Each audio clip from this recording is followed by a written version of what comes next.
Chapter 1. How the Goblin Came. It happened one Christmas Eve, when Davy was about 8 years old, and this is the way it came about. That particular Christmas Eve was a snowy one and a blowy one, and one generally to be remembered. In the city where Davy lived, the storm played all manner of pranks, swooping down upon unwary old gentlemen and turning their umbrellas wrong side out, and sometimes blowing their hats quite out of sight. And as for the old ladies who chanced to be out of doors, the wind came upon them suddenly from around corners, and blew the snow into their faces, and twisted their petticoats about their ankles, and even whirled the old ladies themselves about in a very painful way. And in the country where Davy had come to pass Christmas with his dear old grandmother, things were not much better, but here people were very wise about the weather, and stayed indoors, huddled about great blazing wood fires, and the storm, finding no live game, buried up the roads and the fences, and such small fry of houses as could readily be put out of sight, and howled and roared over the fields and through the trees in a fashion not to be forgotten.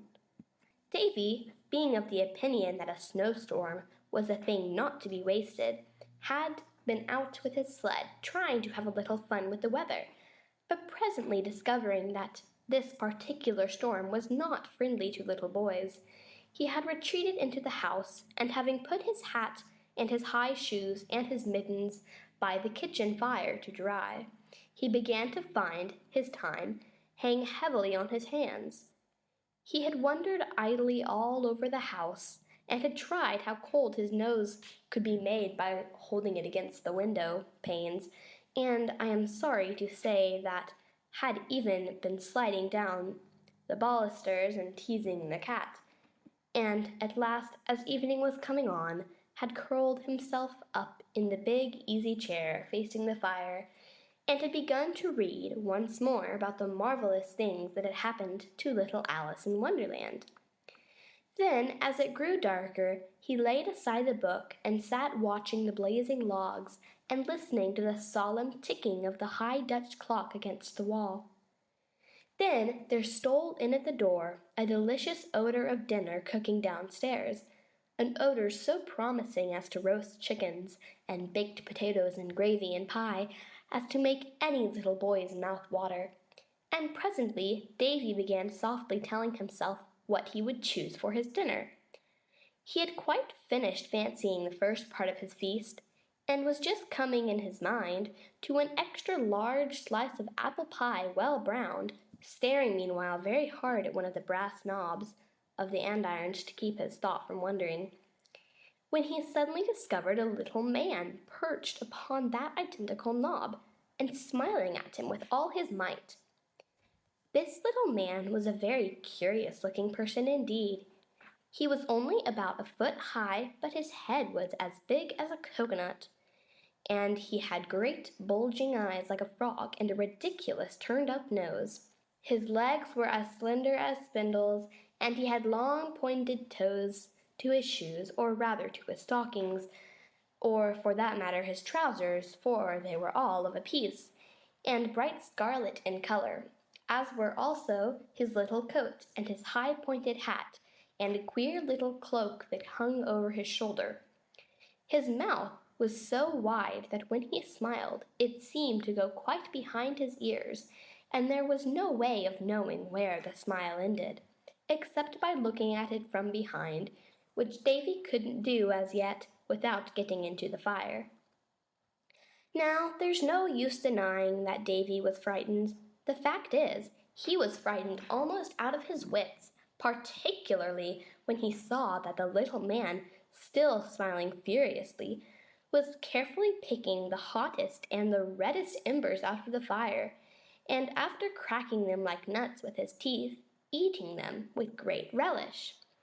Davy watched this alarming meal, expecting every moment to see the little man burst into a blaze and disappear, but he finished his coals in safety, and then, nodding cheerfully at Davy, said, "I know you." "Do you?" said Davy, faintly. "Oh, yes," said the little man. "I know you perfectly well. You are the little boy who doesn't believe in fairies, nor in giants, nor in goblins, nor in anything the storybooks tell you." Now the truth was that Davy, having never met any giants while he was out walking, nor seen any fairies peeping out of the bushes in the garden, nor found any goblins sitting on the bedposts about the house, had come to believe that all these kinds of people were purely imaginary beings, so that now he could do nothing but stare at the little man in a shamefaced sort of way and wonder what was coming next. "Now all that," said the little man, shaking his finger at him in a reproving way, "all that is very foolish and very wrong. I'm a goblin myself, a hobgoblin, and I've come to take you on a believing voyage." "Oh, if you please, I can't go," cried Davy, in great alarm at this proposal. "I can't indeed. I haven't permission." "Rubbish," said the goblin. "Ask the colonel." Now the colonel was nothing more nor less than a silly-looking man made of lead, that stood on the mantel-shelf holding a clock in his arms. The clock never went, but for that matter the colonel never went either, for he had been standing stock still for years, and it seemed perfectly ridiculous to ask him anything about going anywhere. So Davy felt quite safe in looking up at him and asking permission to go on the believing voyage. To his dismay, the colonel nodded his head and cried out in a little cracked voice, "Why, certainly." At this the goblin jumped down off the knob of the andiron and skipping briskly across the room to the big Dutch clock, rapped sharply on the front of the case with his knuckles, when to Davy's amazement the great thing fell over on its face upon the floor as softly as if it had been a feather bed.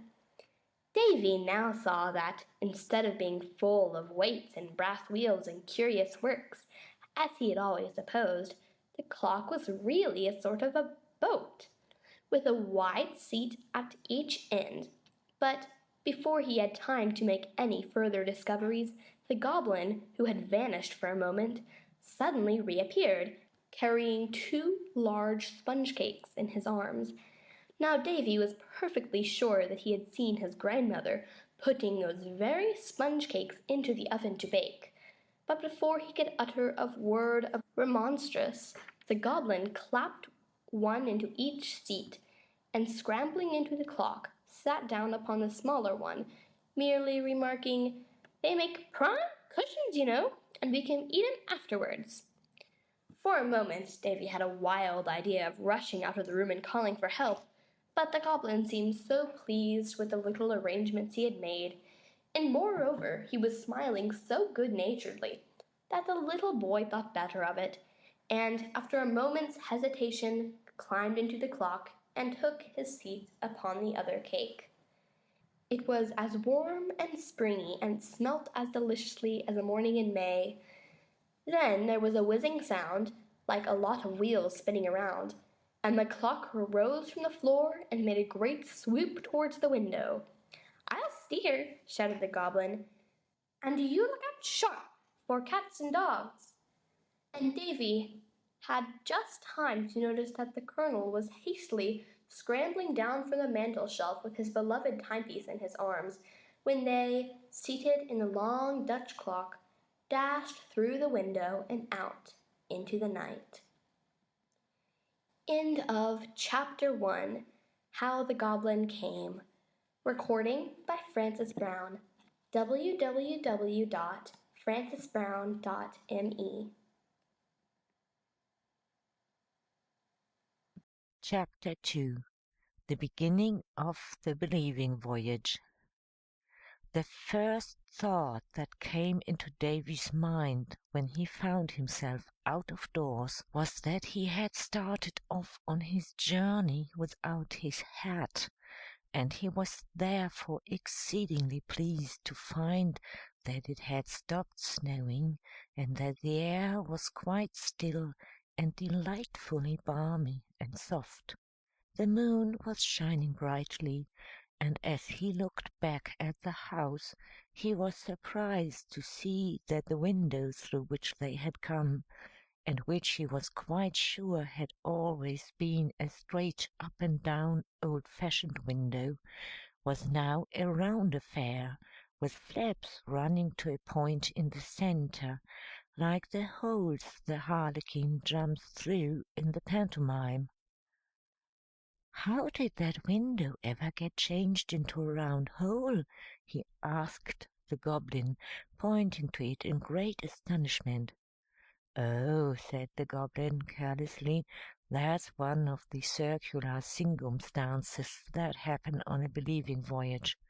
It's nothing to what you'll see before we come back again. Ah," he added, "there comes the Colonel." Sure enough, at this moment the Colonel's head appeared through the flaps.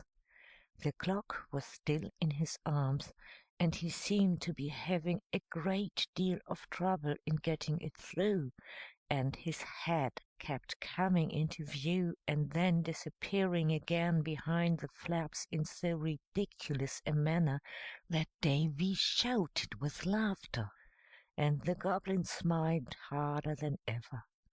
Suddenly the poor little man made a desperate plunge, and had almost made his way out when the flaps shut to with a loud snap, and caught him about the waist.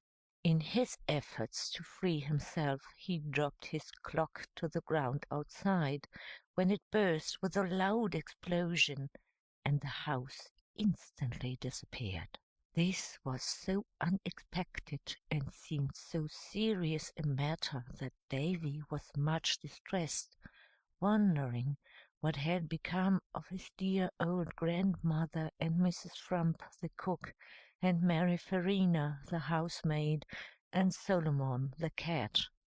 However, before he had time to make any inquiries of the Goblin, his grandmother came dropping down through the air in her rocking chair. She was quietly knitting, and her chair was gently rocking as she went by. Next came Mrs. Frump, with her apron quite full of kettles and pots, and then Mary Farina, sitting on a step-ladder with a coal scuttle in her lap. Solomon was nowhere to be seen.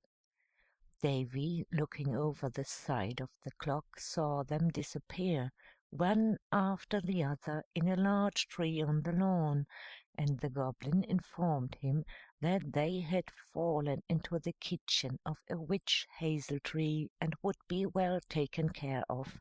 Indeed, as the clock sailed over the tree, Davy saw that the trunk of it was hollow, and that a bright light was shining far underground, and to make the matter quite sure, a smell of cooking was coming up through the hole.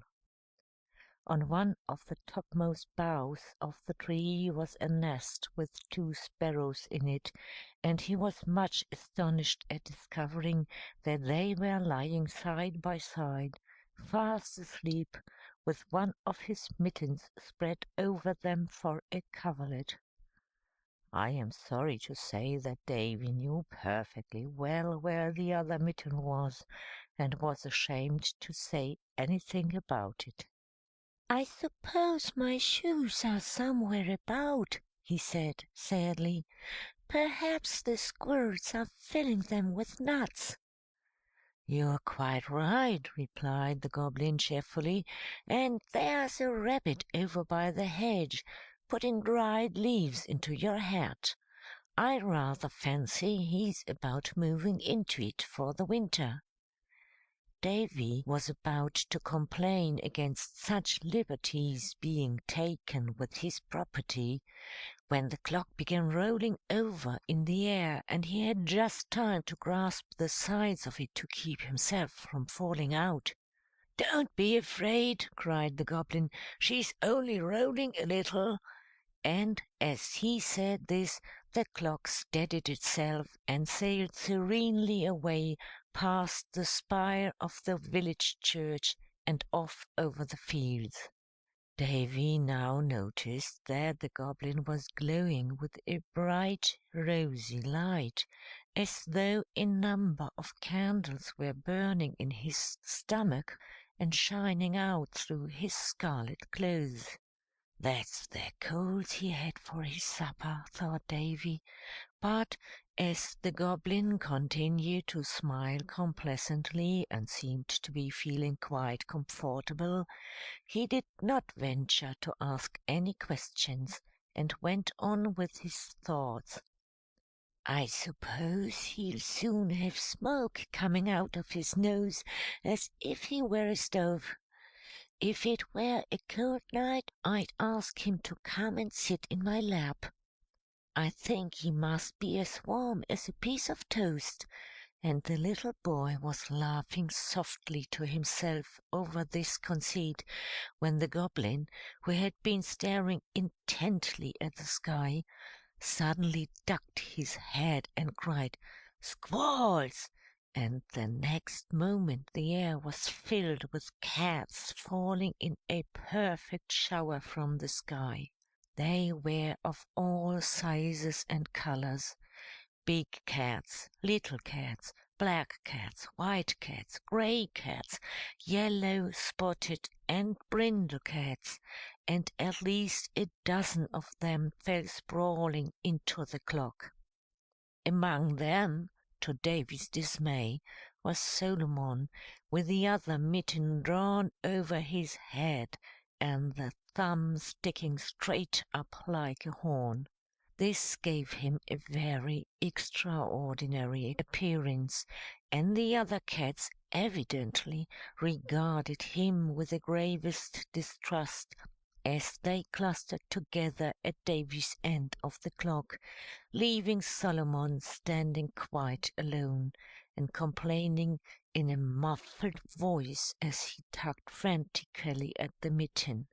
"Don't scold so much," said the goblin impatiently. Now, Davy would never have teased Solomon if he had had the slightest idea that cats could talk, and he was dreadfully mortified when Solomon cried out excitedly, "Scold!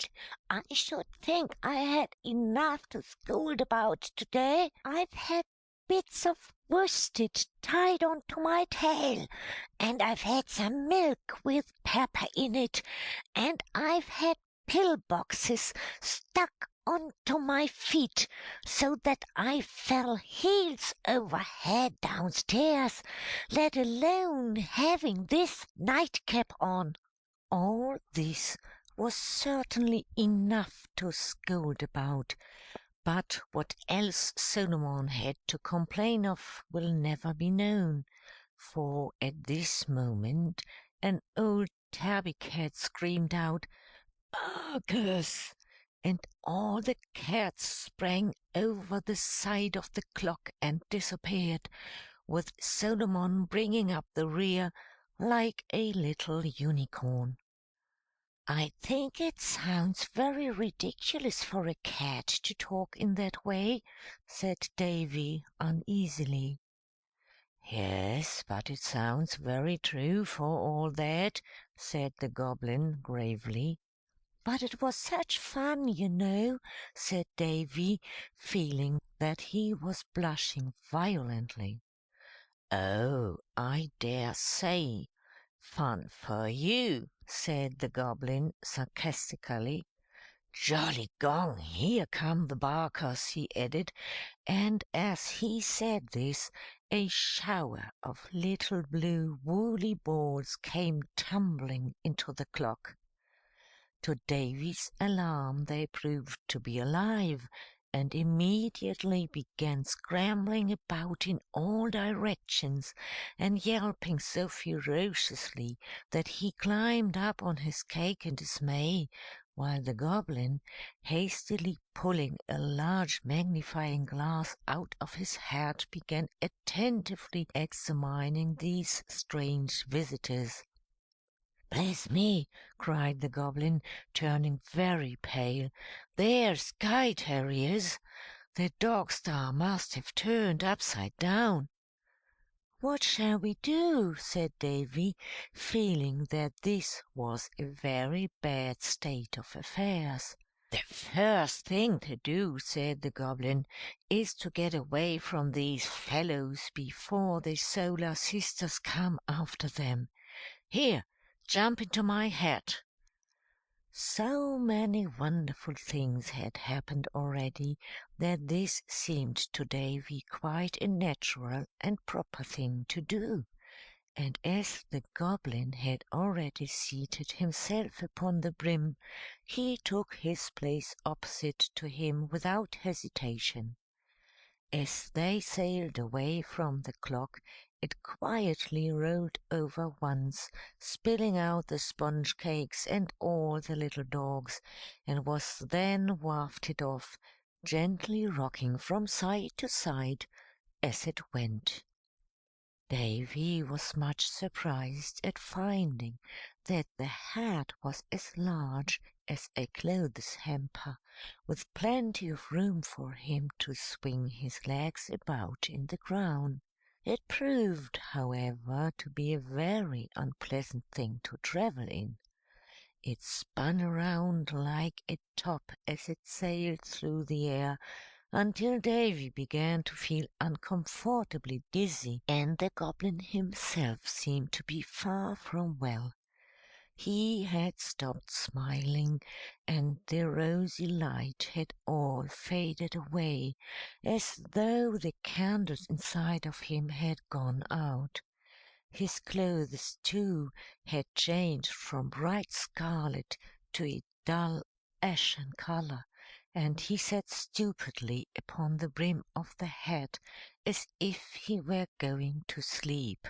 "If he goes to sleep he will certainly fall overboard," thought Davy, and with a view to rousing the Goblin, he ventured to remark, "I had no idea your hat was so big."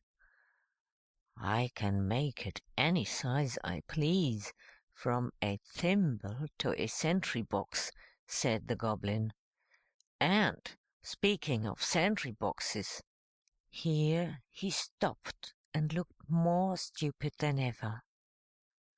"I verily believe he's absent-minded," said Davy to himself. "I'm worse than that," said the Goblin, as if Davy had spoken aloud. "I'm absent-bodied." And with these words he fell out of the hat and instantly disappeared. Davy peered anxiously over the edge of the brim, but the Goblin was nowhere to be seen, and the little boy found himself quite alone.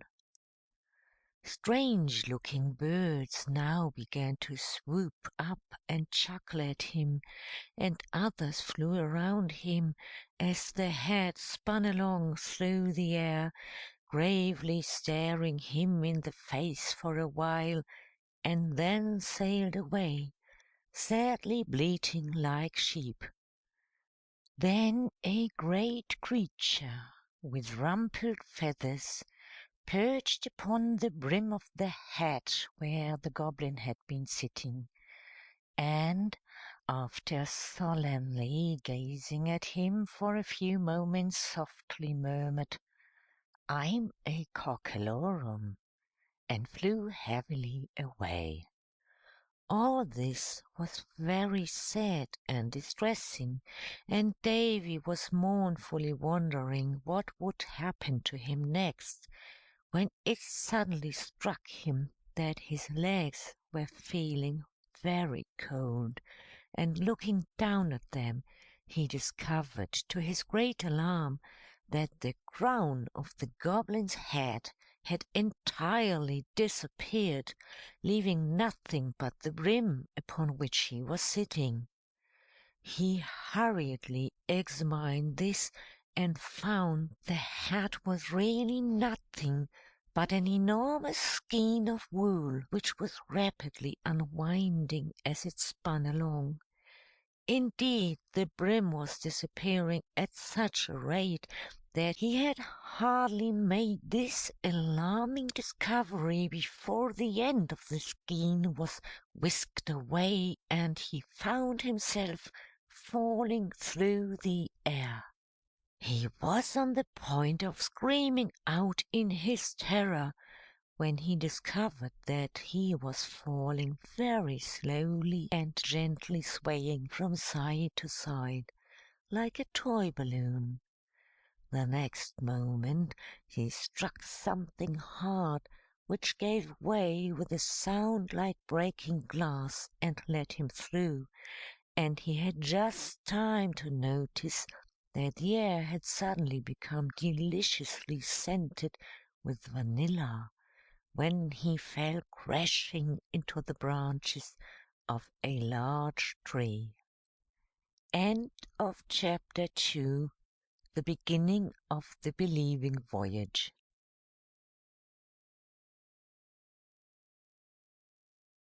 The bough upon which Davy had fallen bent far down with his weight, then sprang back, then bent again, and in this way fell into a sort of delightful up and down dipping motion, which he found very soothing and agreeable. Indeed, he was so pleased and comforted at finding himself near the ground once more that he lay back in a crotch between two branches, enjoying the rocking of the bough, and lazily wondering what had become of the Goblin, and whether this was the end of the believing voyage, and a great many other things, until he chanced to wonder where he was. Then he sat up on the branch in great astonishment, for he saw that the tree was in full leaf and loaded with plums, and it flashed across his mind that the winter had disappeared very suddenly, and that he had fallen into a place where it was broad daylight. The plum tree was the most beautiful and wonderful thing he had ever seen, for the leaves were perfectly white, and the plums, which looked extremely delicious, were of every imaginable color. Now it immediately occurred to Davy that he had never in his whole life had all the plums he wanted at any one time. Here was a rare chance for a feast, and he carefully selected the largest and most luscious-looking plum he could find, to begin with. To his disappointment, it proved to be quite hard, and as solid and heavy as a stone. He was looking at it in great perplexity and punching it with his thumbs in the hope of finding a soft place in it, when he heard a rustling sound among the leaves, and looking up, he saw the cockalorum perched upon the bough beside him. He was gazing sadly at the plum, and his feathers were more rumpled than ever. Presently he gave a long sigh, and said in his low, murmuring voice, "Perhaps it's a sugar plum," and then flew clumsily away as before. "Perhaps it is!" exclaimed Davy, joyfully, taking a great bite of the plum. To his surprise and disgust, he found his mouth full of very bad tasting soap, and at the same moment the white leaves of the plum tree suddenly turned over and showed the words "April Fool" printed very distinctly on their undersides. To make the matter worse, the cockalorum came back and flew slowly around the branches, laughing softly to himself with a sort of a chuckling sound, until Davy, almost crying with disappointment and mortification, scrambled down from the tree to the ground. He found himself in a large garden planted with plum trees, like the one he had fallen into, and with walks winding about among them in every direction. These walks were beautifully paved with sugar almonds, and bordered by long rows of many-colored motto papers neatly planted in the ground. He was too much distressed, however, by what had happened in the plum tree to be interested or pleased with this discovery, and was about walking away along one of the paths in the hope of finding his way out of the garden, when he suddenly caught sight of a small figure standing a little distance from him.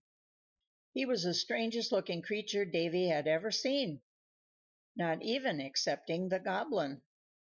In the first place, he was as flat as a pancake and about as thick as one, and in the second place, he was so transparent that Davy could see through his head and his arms and his legs almost as clearly as though he had been made of glass.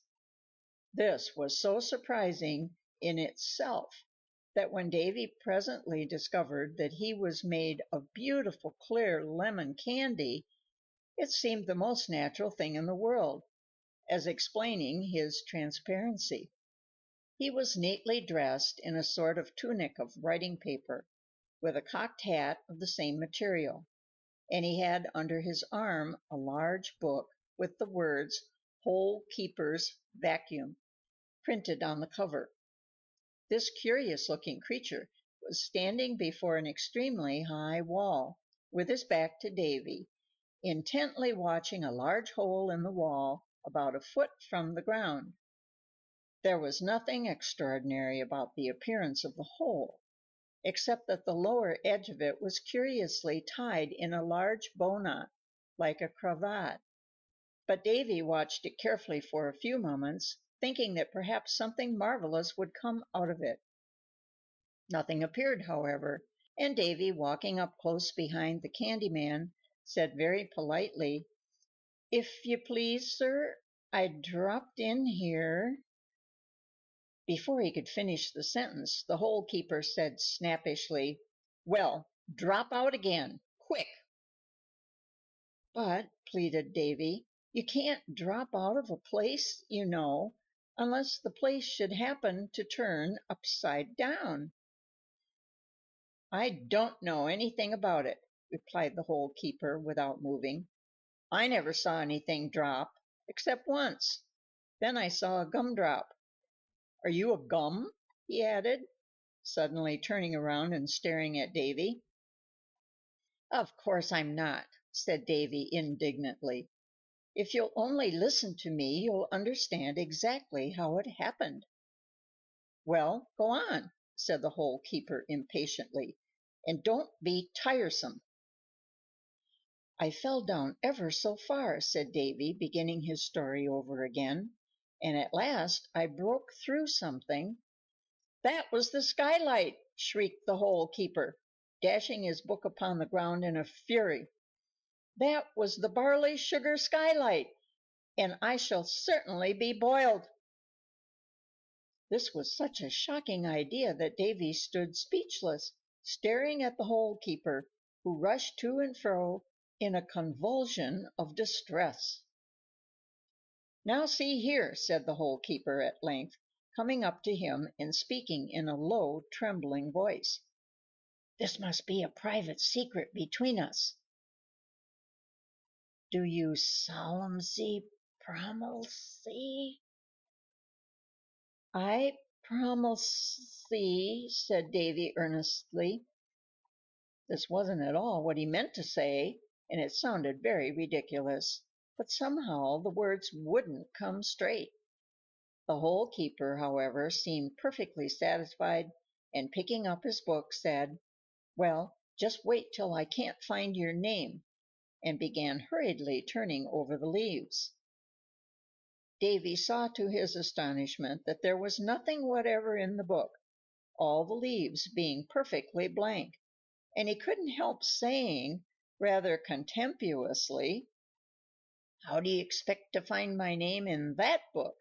There's nothing in it." "Ah, that's just it, you see," said the Hole keeper exultingly. "I look in it for the names that ought to be out of it. It's the completest system that ever was invented. Oh, here you aren't," he added, staring with great satisfaction at one of the blank pages. "Your name is Rupsy Frimbles." "It's nothing of the sort," said Davy indignantly. "Tut, tut!"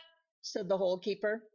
"Don't stop to contradict, or you'll be too late." And Davy felt himself gently lifted off his feet and pushed head foremost into the hole. It was quite dark and rather sticky, and smelt strongly of burnt sugar, and Davy had a most unpleasant time of it crawling through on his hands and knees. To add to his distress, when he came out at the further end, instead of being, as he had hoped, in the open country, he found himself in a large room, with a lofty ceiling, through which a brilliant light was mysteriously shining.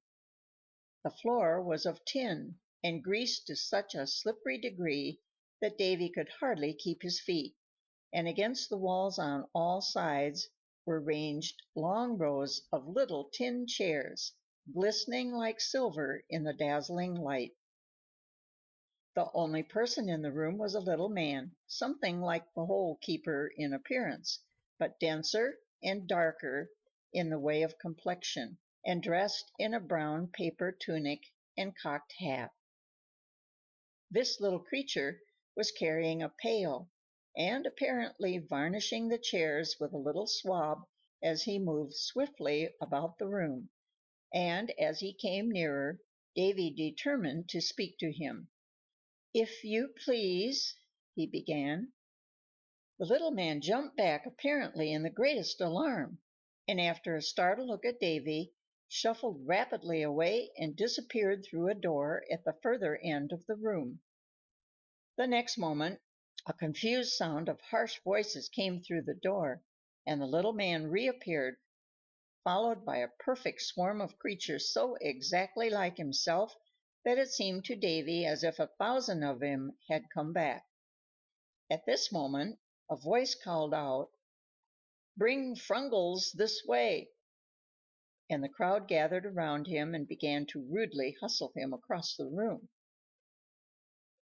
"That's not my name," cried Davy, struggling desperately to free himself. "It isn't even the name I came in with." "Tut, tut!" said a trembling voice near him, and Davy caught sight of the Hole keeper, also struggling in the midst of the crowd, with his great book hugged tightly to his breast. "What does this all mean?" said Davy, anxiously. "It means that we are to be taken before the king," said the Hole keeper in an agitated voice. "Don't say a word until you are spoken to, and then keep perfectly still." And the next moment they were dragged up to a low platform, where the king was sitting on a gorgeous tin throne. He was precisely like the rest of the creatures, except that he was a little larger, and wore a blue paper coat and a sparkling tin crown, and held in his hand a long white wand, with red lines running screw-wise around it, like a barber's pole. He stared at Davy and the Hole keeper for a moment, and then he called out, "Are the chairs buttered?" "They are!" shouted the crowd like one man. "Then sit down!" roared the king. The crowd shuffled off in all directions, and then engaged in a confused struggle for the chairs. They fought desperately for a few moments, tearing each other's shirts, and screaming out hoarse little squawks of pain, while the king thumped furiously with his wand, and the Hole keeper trembled like a leaf. At last all were seated, and the hubbub ceased, and the king, frowning savagely at the Hole keeper, exclaimed in a terrible voice, "Who broke the barley sugar skylight?" The Hole keeper began fumbling at the leaves of his book in great agitation, when the king, pointing at him with his wand, roared furiously, "Boil him, at all events." "Tut, tut, your majesty," began the Hole keeper confusedly, with his stiff little tunic fairly rustling with fright, but before he could utter another word, he was rushed upon and dragged away, screaming with terror. "Don't you go with them!" shouted Davy, made really desperate by the Hole keeper's danger. "They're nothing but a lot of molasses candy." At this the king gave a frightful shriek, and aiming a furious blow at Davy with his wand, rolled off the platform into the midst of the struggling crowd. The wand broke into 100 pieces, and the air was instantly filled with a choking odor of peppermint. Then everything was wrapped in darkness, and Davy felt himself being whirled along, heels over head, through the air. Then there came a confused sound of bells and voices, and he found himself running rapidly down a long street with the Goblin at his side. End of chapter 3.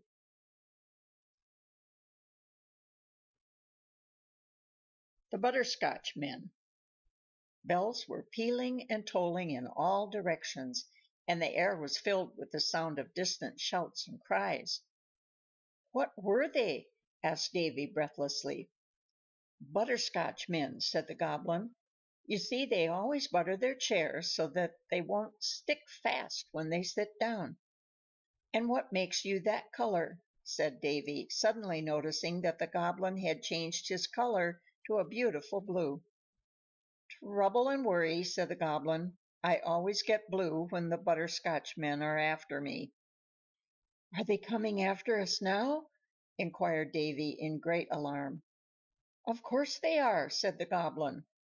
"But the best of it is they can't run till they get warm, and they can't get warm without running, you see. But the worst of it is that we can't stop without sticking fast," he added anxiously. "We must keep it up until we get to the Immerse." "What's that?" said Davy.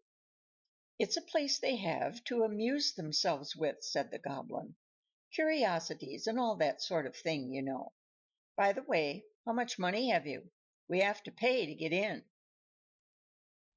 Davy began to feel in his pockets, which is a very difficult thing to do when you're running fast, and found, to his astonishment, that they were completely filled with a most extraordinary lot of rubbish. First he pulled out what seemed to be an iron ball, but it proved to be a hard-boiled egg without the shell, stuck full of small tacks. Then came 2 slices of toast, firmly tied together with a green cord. Then came a curious little glass jar filled with large flies.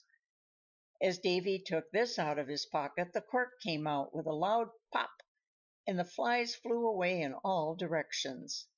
Then came, one after another, a tart filled with gravel, 2 chicken bones, a bird's nest with some pieces of brown soap in it, some mustard in a pill box, and a cake of beeswax stuck full of caraway seeds. Davy remembered afterward that as he threw these things away, they arranged themselves in a long row on the curbstone of the street. The Goblin looked on with great interest as Davy fished them up out of his pockets, and finally said enviously, "That's a splendid collection. Where did they all come from?" "I'm sure I don't know," said Davy, in great bewilderment. "And I'm sure I don't know," repeated the Goblin. "What else is there?" Davy felt about in his pockets again and found what seemed to be a piece of money. On taking it out, however, he was mortified to find that it was nothing but an old button. But the Goblin exclaimed in a tone of great satisfaction, "Ah, hold on to that!" and ran on faster than ever. The sound of the distant voices had grown fainter and fainter still, and Davy was just hoping that their long run was almost over, when the street came abruptly to an end at a brick wall, over the top of which he could see the branches of trees. There was a small round hole in the wall with the words "Pay here" printed above it, and the Goblin whispered to Davy to hand in the button through this hole. Davy did so, feeling very much ashamed of himself, when, to his surprise, instead of receiving tickets in return, he heard a loud exclamation behind the wall, followed by a confused sound of scuffling, and the hole suddenly disappeared. The next moment a little bell tinkled, and the wall rose slowly before them like a curtain, carrying the trees with it apparently, and he and the Goblin were left standing in a large open space paved with stone. Davy was exceedingly alarmed at seeing a dense mass of butterscotch men in the center of the square, pushing and crowding one another in a very quarrelsome manner, and chattering like a flock of magpies, and he was just about to propose a hasty retreat when a figure came hurrying through the square, carrying on a pole a large place card, bearing the words, "Just received! The Great Frungle's Thing, on exhibition in the plum garden." At the sight of these words, the mob set up a terrific shout and began streaming out of the square after the pole bearer, like a flock of sheep, jostling and shoving one another as they went, and leaving Davy and the Goblin quite alone. "I verily believe they've gone to look at my buttons," said Davy, beginning to laugh in spite of his fears. "They called me Frungles, you know." "That's rather a nice name," said the Goblin, who had begun smiling again. "It's better than Snubgraddle, at all events. Let's have a look at the curiosities." And here he walked boldly into the center of the square. Davy followed close at his heels and found, to his astonishment and disappointment, that the curiosities were simply the things that he had fished out of his pockets but a few minutes before, placed on little pedestals and carefully protected by transparent sugar shades. He was on the point of laughing outright at this ridiculous exhibition when he saw that the Goblin had taken a large telescope out of his pocket and was examining the different objects with the closest attention, and muttering to himself, "Wonderful! Wonderful!" as if he had never seen anything like them before. "Pooh!" said Davy, contemptuously. "The only wonderful thing about them is how they ever came here." At this remark the Goblin turned his telescope toward Davy and uttered a faint cry of surprise, and Davy, peering anxiously through the large end, saw him suddenly shrink to the size of a small beetle, and then disappear altogether. Davy hastily reached out with his hands to grasp the telescope, and found himself staring through a round glass window into a farmyard where a red cow stood gazing up at him. End of chapter 4. Recording by Mary. It was quite an ordinary-looking farmyard, and quite an ordinary-looking cow, but she stared so earnestly up at Davy that he felt positively certain she had something to say to him. "Every creature I meet does have something to say," he thought, as he felt about for the window fastening. "And I should really like to hear a cow." And just at this moment the window suddenly flew open, and he pitched head foremost out upon a pile of hay in the farmyard, and rolled from it off upon the ground. As he sat up, feeling exceedingly foolish, he looked anxiously at the cow, expecting to see her laughing at his misfortune. But she stood gazing at him with a very serious expression of countenance, solemnly chewing, and slowly swishing her tail from side to side. As Davy really didn't know how to begin a conversation with a cow, he waited for her to speak first, and there was consequently a long pause. Presently the cow said, in a melancholy, lowing tone of voice, "The old grey goose is dead." "I'm very sorry," said Davy, not knowing what else to say. "She is," said the cow, positively, "and we've buried her in the vegetable garden. We thought gooseberries would come up, but, they didn't. Nothing came up but feathers." "That's very curious," said Davy. "Curious but comfortable," replied the cow. "You see, it makes a feather bed in the garden. The pig sleeps there, and calls it his quill pen. Now I think pig pens should be made of porcupine quills. So do I, said Davy, laughing. What else is there in the garden? Nothing but the beanstalk, said the cow. You've heard of Jack and the beanstalk, haven't you? Oh, yes, indeed, said Davy, beginning to be very much interested. I should like to see the beanstalk. You can't see the beanstalk, said the cow gravely. You might hear them talk, that is, if they had anything to say, and you listened long enough. By the way, that's the house that Jack built. Pretty, isn't it? Davy turned and looked up at the house. It certainly was a very pretty house. Built of bright red brick with little gables and dormer windows in the roof, and with a trim little porch quite overgrown with climbing roses. Suddenly an idea struck him, and he exclaimed, "Then you must be the cow with the crumpled horn."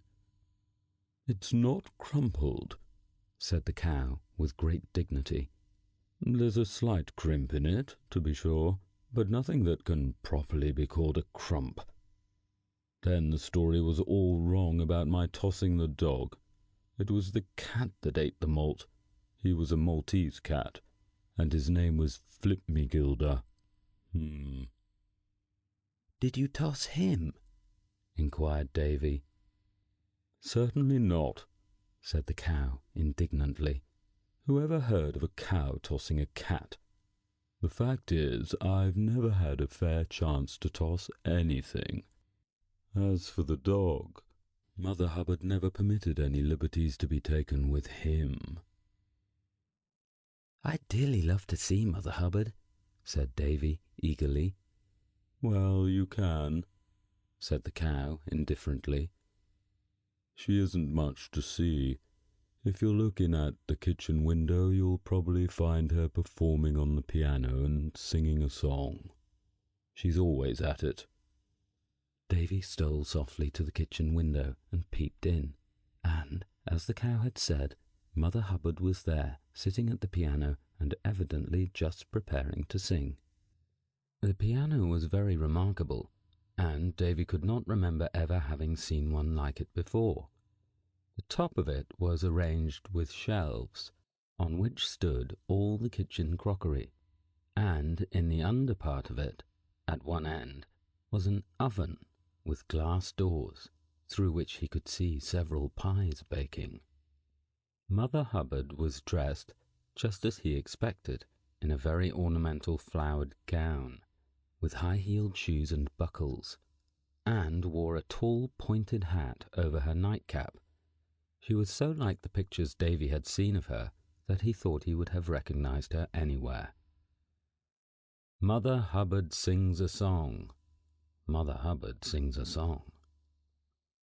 She sang in a high key, with a very quavering voice, and this was the song. "I had an educated pug, his name was Tommy Jones. He lived upon the parlour rug, exclusively on bones.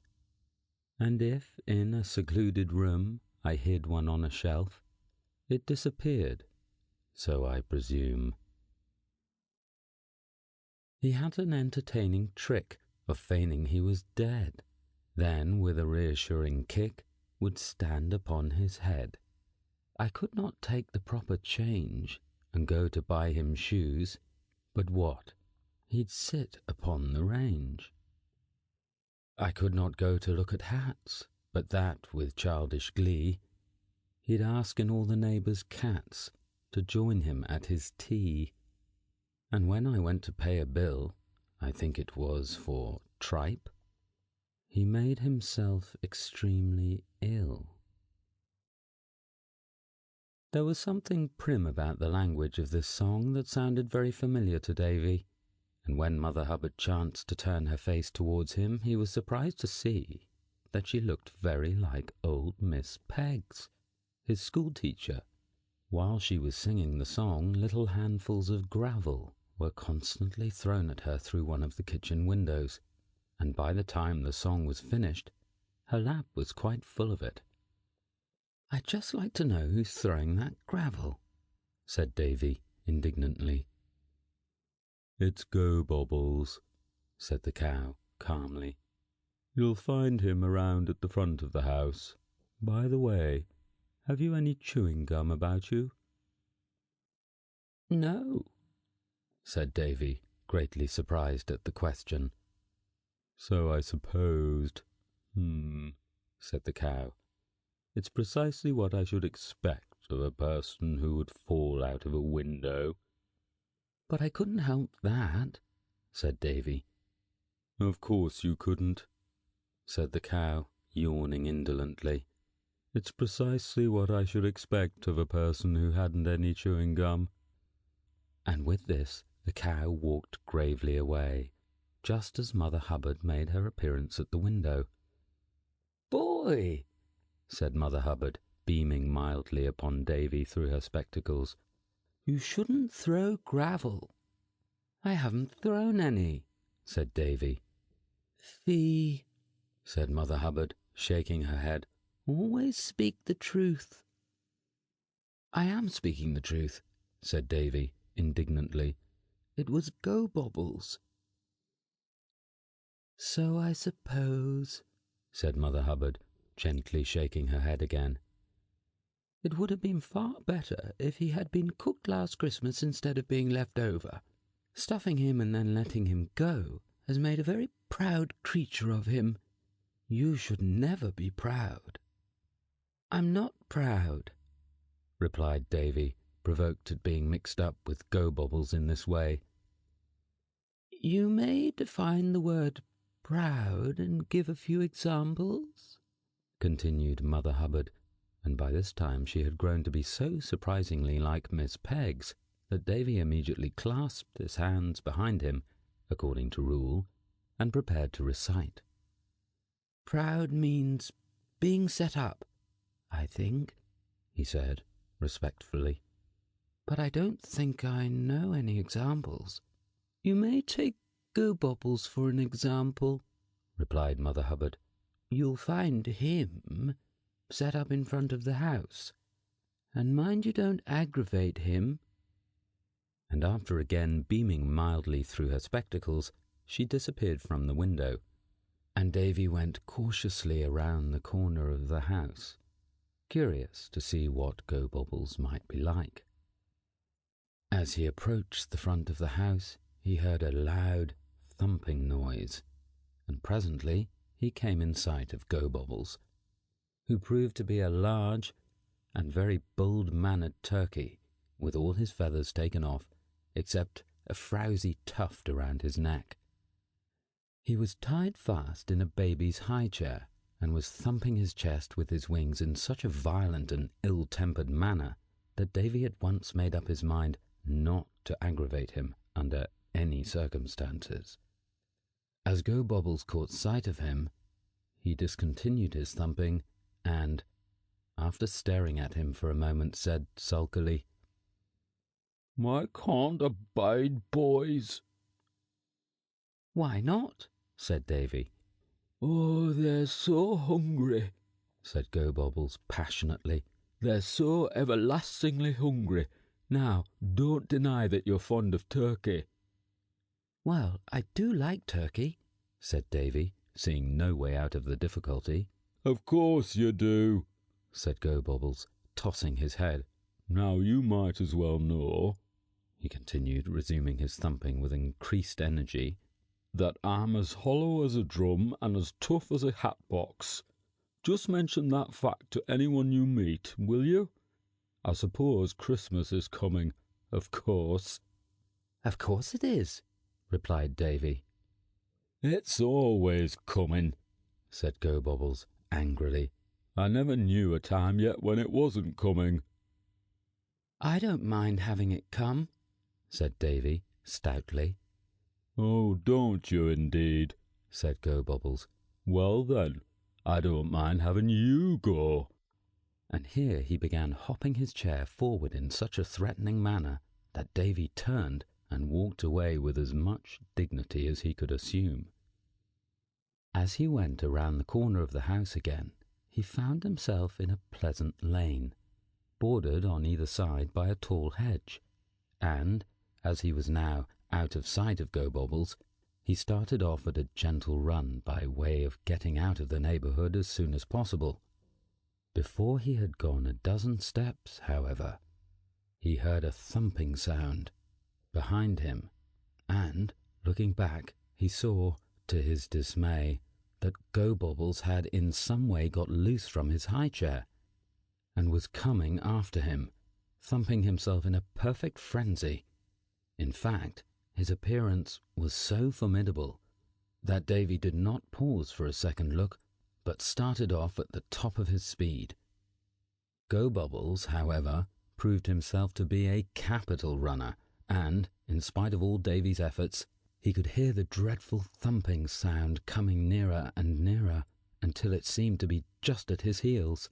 At this instant something sprang upon his back, but before he could cry out in his terror, a head was suddenly thrust over his shoulder, and he found the Goblin, who was now of a bright purple colour, staring him in the face and laughing with all his might. End of Chapter 5. Jack and the Beanstalk's Farm. Recording by Pete Hurry.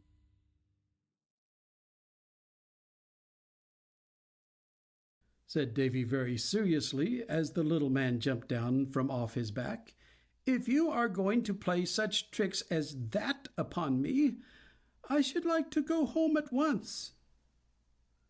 "Where's the harm?" said the Goblin, sitting down on the grass with his back against a wall, and smiling contentedly. "The harm is that I thought it was Gobobbles," said Davy indignantly.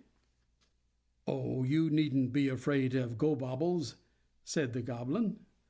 "He's got all that he can attend to taking care of himself. You see, he's wanted for Christmas, but why anybody should want him to eat is more than I can understand. Why, he's 70 years old if he's a day, and as indigestible as an old cork." Just at this moment, a loud rumbling noise like distant thunder came from behind the wall against which the Goblin was leaning, followed by a tremendous sneeze that fairly shook the ground. "What was that?" whispered Davy to the Goblin in great alarm. "Oh, it's only Botterful," said the Goblin, laughing. "He's always snoring and waking himself up, and I suppose it's sleeping on the ground that makes him sneeze. Oh, let's have a look at him." And the Goblin led the way along the wall to a large grating. Davy looked through the grating, and was much alarmed at seeing a giant at least 20 feet in height sitting on the ground with his legs crossed under him like a tailor. He was dressed in a shabby suit of red velveteen, with a great leathern belt about his waist and enormous boots, and Davy thought he looked terribly ferocious.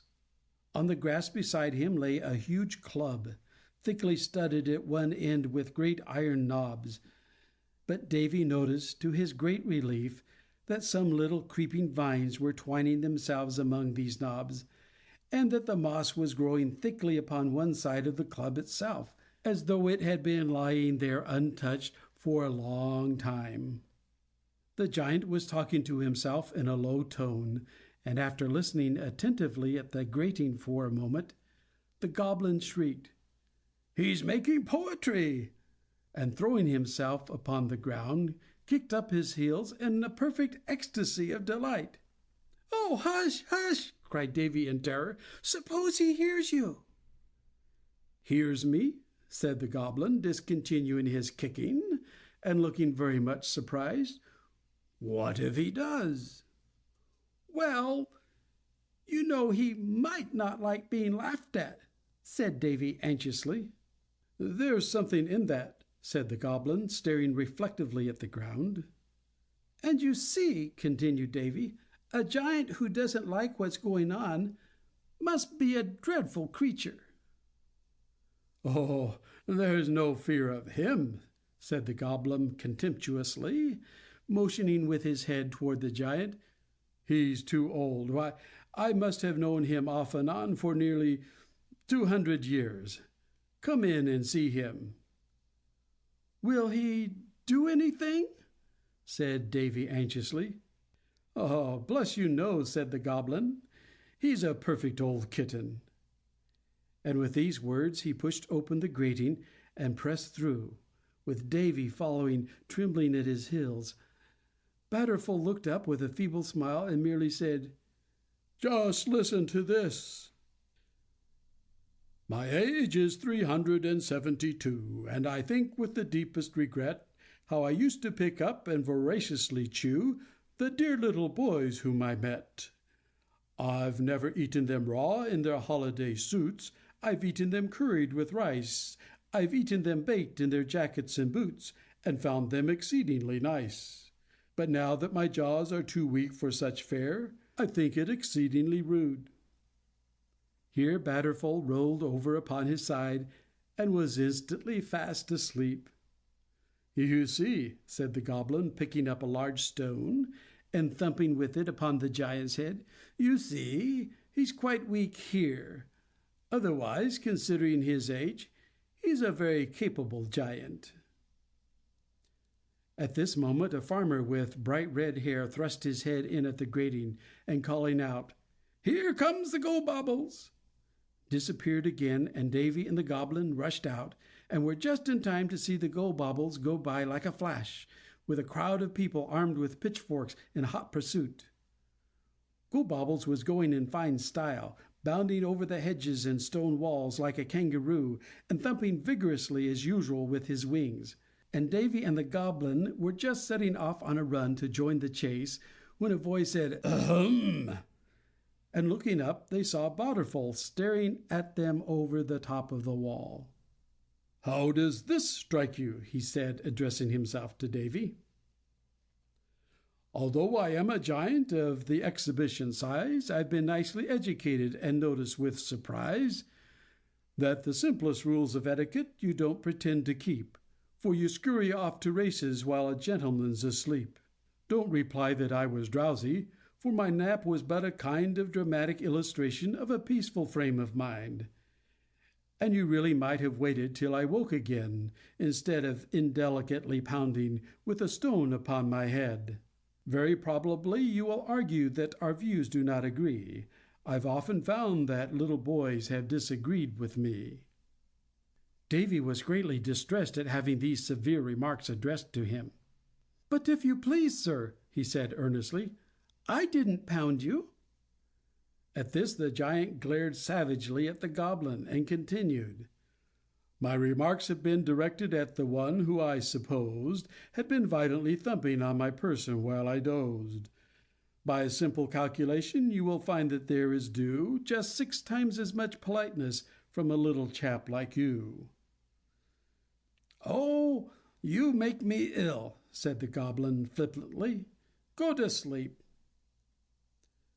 Badorful stared at him for a moment, and then with a sickly smile murmured, "Good afternoon," and disappeared behind the wall. Davy and the Goblin now hurried off in pursuit of the Gobobbles, and presently came upon the crowd of farmers who had joined hands in a ring, and were dancing around a large white object lying on the ground. Davy pushed his way eagerly through the crowd, expecting to see the Gobobbles, but the white object proved to be the cockalorum, hemmed in by a ring of pitchforks sticking in the ground, and with his feathers more rumpled than ever. "Dear me!" exclaimed Davy, perfectly amazed. "I thought they were chasing Gobobbles." "Of course you did," said the Goblin complacently. "But in this part of the world things very often turn out to be different from what they would have been if they hadn't been otherwise than as you expected they were going to be." "But you thought so yourself," began Davy, when to his distress the Goblin suddenly faded into a dull pinkish color, and then disappeared altogether. Davy looked about him and found that the cockalorum and the dancing farmers had also disappeared, and that he was quite alone in a dense wood. End of chapter 6. The Giant Badorful.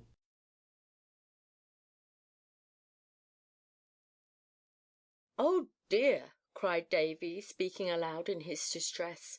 "I do wish people and things wouldn't change about so. Just as soon as I ever get to a place it goes away, and I'm somewhere else." And the little boy's heart began to beat rapidly as he looked about him, for the wood was very dark and solemn and still.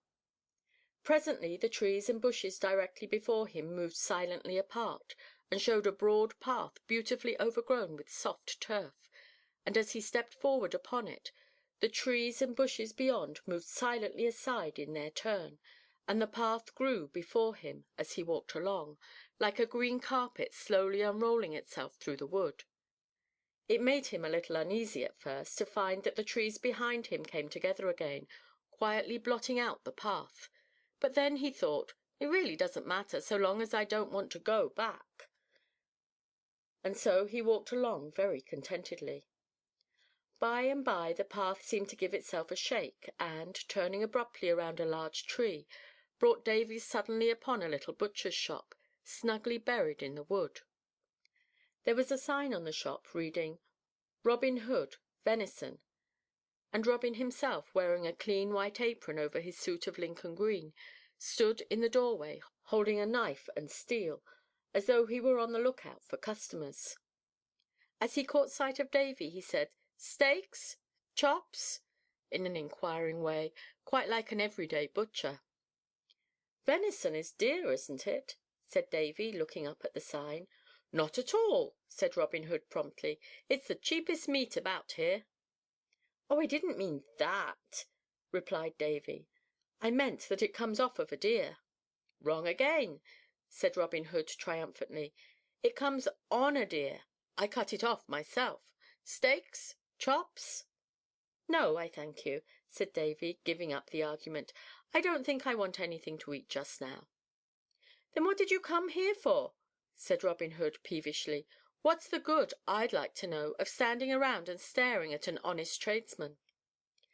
"Well, you see," said Davy, beginning to feel that he had, somehow, been very rude in coming there at all, "I didn't know you were this sort of person at all. I always thought you were an archer, like William Tell, you know." "That's all a mistake about Tell," said Robin Hood contemptuously. "He wasn't an archer. He was a crossbow man, the crossest one that ever lived. By the way," he added, suddenly returning to business with the greatest earnestness, "you don't happen to want any steaks or chops to day, do you?" "No, not to day, thank you," said Davy, very politely. "To morrow?" inquired Robin Hood. "No, I thank you," said Davy again. "Will you want any yesterday?" inquired Robin Hood, rather doubtfully. "I think not," said Davy, beginning to laugh. Robin Hood stared at him for a moment with a puzzled expression, and then walked into his little shop, and Davy turned away. As he did so, the path behind him began to unfold itself through the wood, and looking back over his shoulder, he saw the little shop swallowed up by the trees and bushes. Just as it disappeared from view, he caught a glimpse of a charming little girl, peeping out of a latticed window beside the door. She wore a little red hood, and looked wistfully after Davy as the shop went out of sight. "I verily believe that was Little Red Riding Hood," said Davy to himself, "and I never knew before that Robin Hood was her father." The thought of Red Riding Hood, however, brought the wolf to Davy's mind, and he began to anxiously watch the thickets on either side of the path, and even went so far as to whistle softly to himself, by way of showing that he wasn't in the least afraid. He went on and on, hoping the forest would soon come to an end, until the path shook itself again, disclosing to view a trim little brick shop in the densest part of the thicket. It had a neat little green door, with a bright brass knocker upon it, and a sign above it bearing the words, "Sham Sham, Bargains in Watches." "Well," exclaimed Davy, in amazement, "of all places to sell watches in, that's the preposterousest." But as he turned to walk away, he found the trees and bushes for the first time blocking his way, and refusing to move aside. This distressed him very much, until it suddenly occurred to him that this must mean that he was to go inside the shop, and after a moment's hesitation he went up and knocked timidly at the door, with the bright brass knocker. There was no response to the knock, and Davy cautiously pushed open the door and went in. The place was so dark that at first he could see nothing, although he heard a rattling sound coming from the back part of the shop.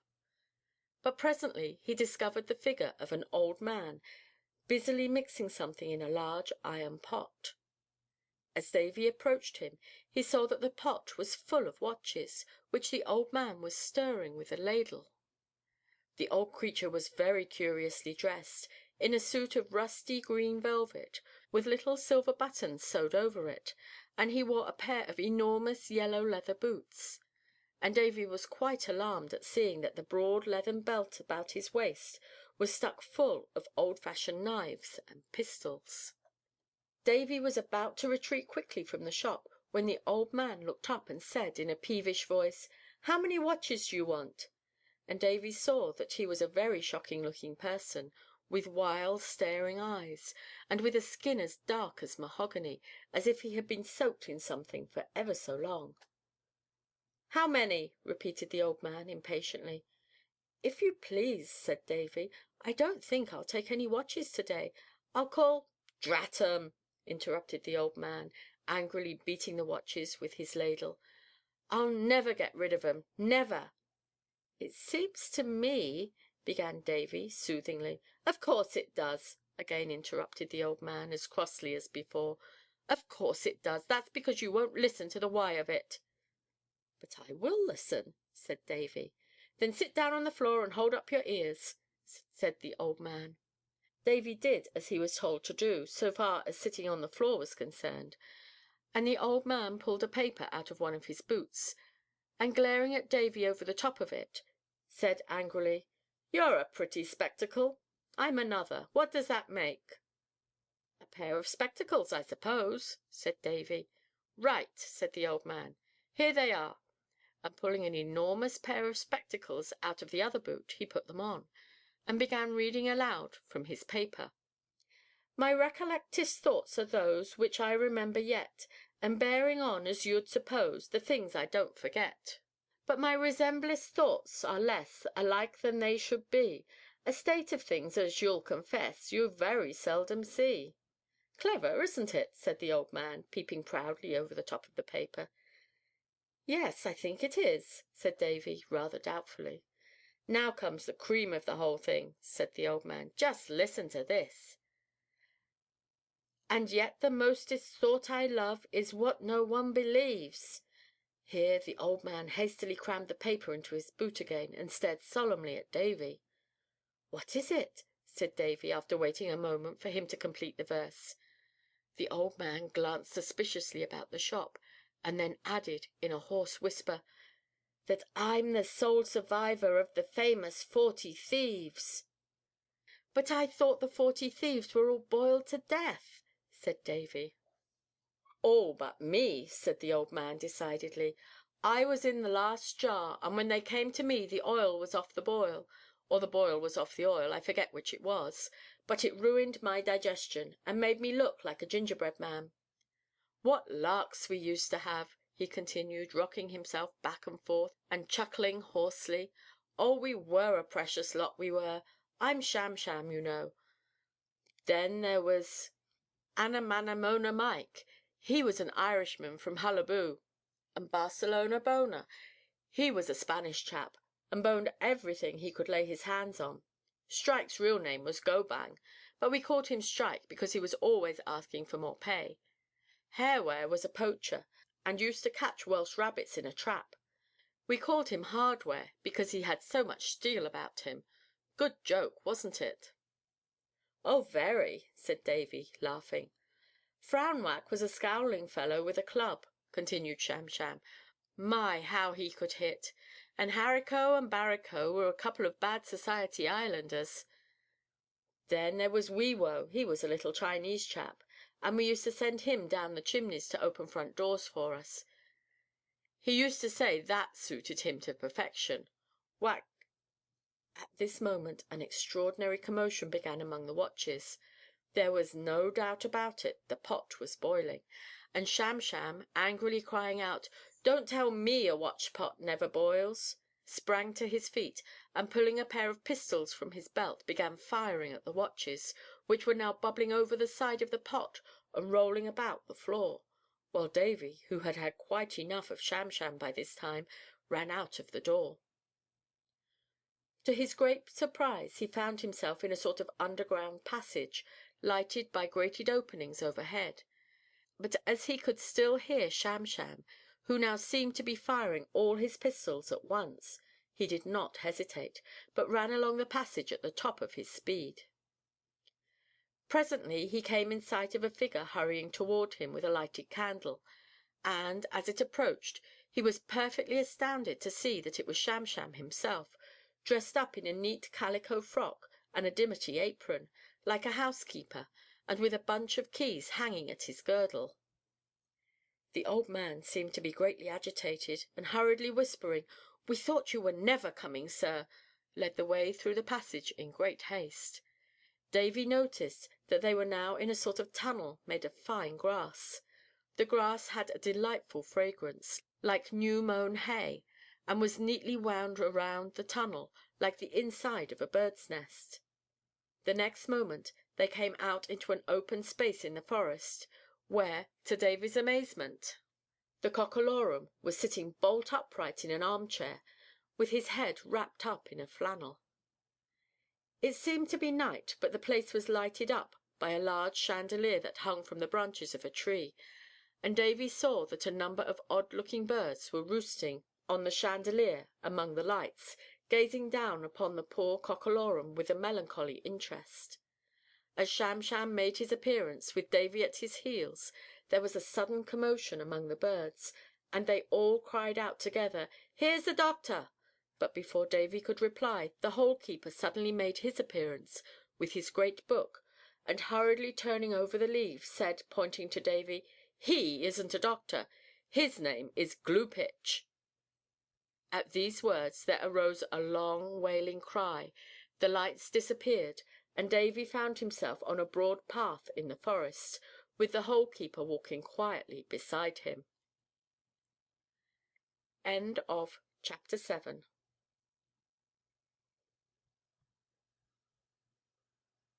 "You had no right to tell those birds my name was Glue-Pitch," said Davy angrily.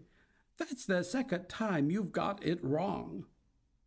"Well, it's of no consequence," said the hole-keeper complacently. "I'll make it something else next time.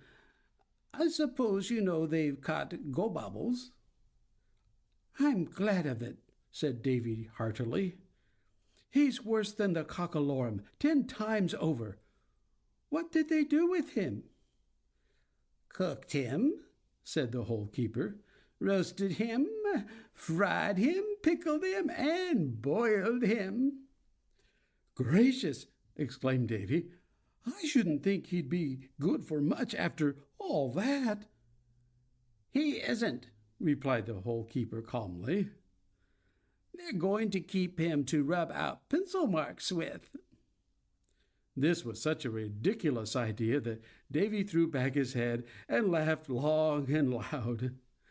"Oh, do that again," said the hole-keeper, stopping short in his walk and gazing at him earnestly, and Davy burst into another fit of laughter. "Oh, do it again," persisted the hole-keeper, staring at him still more solemnly. This was somewhat tiresome, and after a rather feeble attempt at a third laugh, Davy said, "I don't feel like it any more." "If I could do that," said the hole-keeper earnestly, "I'd never stop. The fact is," he continued gravely, shaking his head, "I've never laughed in my life. Does it hurt much?" "It doesn't hurt at all," said Davy, beginning to laugh again. "Well, there," said the hole-keeper peevishly, resuming his walk again. "Don't keep it up forever. By the way, you're not the postman, are you?" "Oh, of course I'm not," said Davy. "I'm glad of that," said the hole-keeper. "Postmen are always so dreadfully busy. Would you mind delivering a letter for me?" he added, lowering his voice confidentially. "Oh, no," answered Davy rather reluctantly. "Not if it will be in my way." "It's sure to be in your way, because it's so big," said the Hole-keeper, and taking the letter out of his pocket, he handed it to Davy. It certainly was a very large letter, curiously folded like a dinner napkin, and sealed in a great many places with red and white peppermint drops, and Davy was much pleased to see that it was addressed Captain Robinson Crusoe, Geron Ferrandaparandaman, B.G. "What does B.G. stand for?" said Davy. "Baldergong's Geography, of course," said the Hole-keeper. "But why do you put that on the letter?" inquired Davy. "Because you can't find Geron Ferrandaparandaman anywhere else, stupid," said the Hole-keeper impatiently. "But I can't stop to argue about it now." And saying this, he turned into a side path and disappeared into the wood. As Davy walked mournfully along, turning the big letter over and over in his hands, and feeling very confused by the Hole-keeper's last remark, he presently saw lying on the walk before him a small book, beautifully bound in crimson morocco, and picking it up, he saw that it was marked on the cover, "Baldergong's Stuffing for the Stupid." "Perhaps this will tell me where to go," he thought as he opened it. But it proved to be far more confusing than the Hole-keeper himself had been. In fact, it was altogether the most ridiculous and provoking book Davy had ever seen.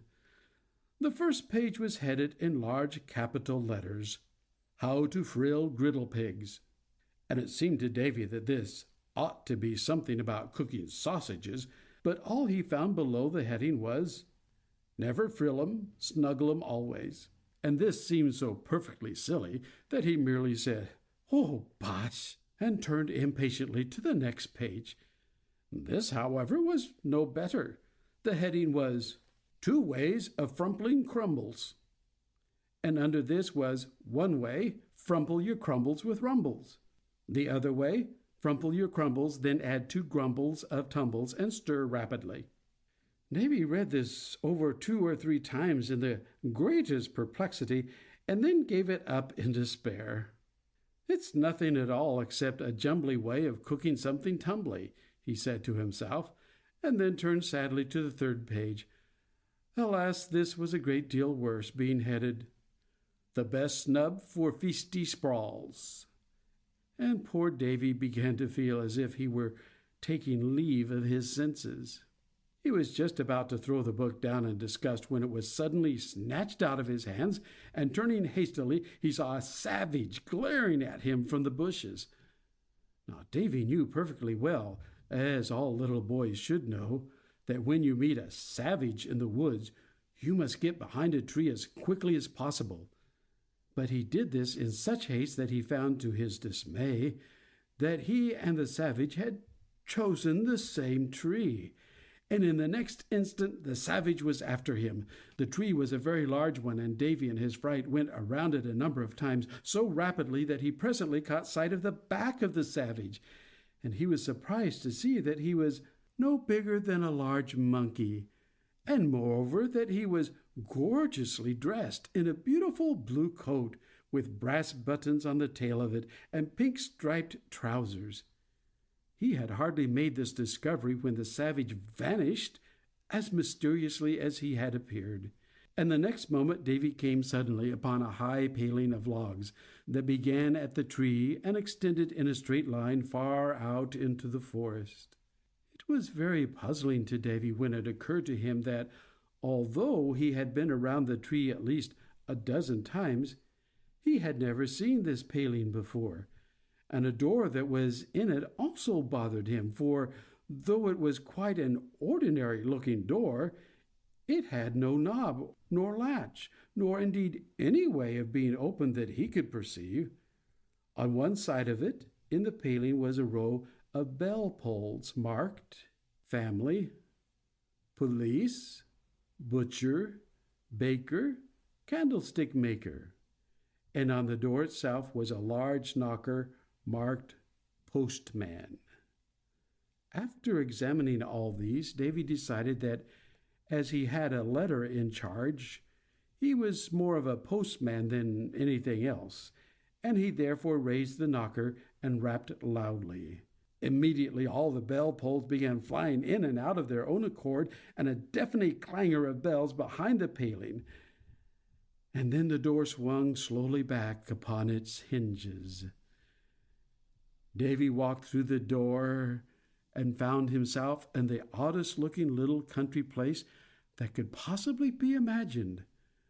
There was a little lawn laid out, on which a sort of soft fur was growing instead of grass, and here and there about the lawn, in the place of the flower beds, little footstools, neatly covered with carpet, were growing out of the fur. The trees were simply large feather dusters with varnished handles, but they seemed nevertheless to be growing in a very thriving manner, and on a little mound at the back of the lawn stood a small house, built entirely of big conch shells, with their pink mouths turned outward. This gave the house a very cheerful appearance, as if it were constantly on a broad grin.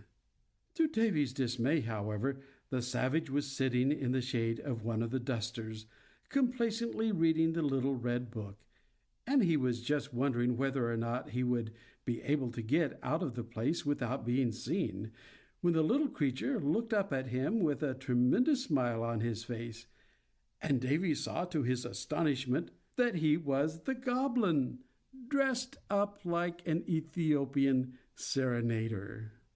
"Oh, you dear, delicious old Goblin!" cried Davy, in an ecstasy of joy at again finding his traveling companion.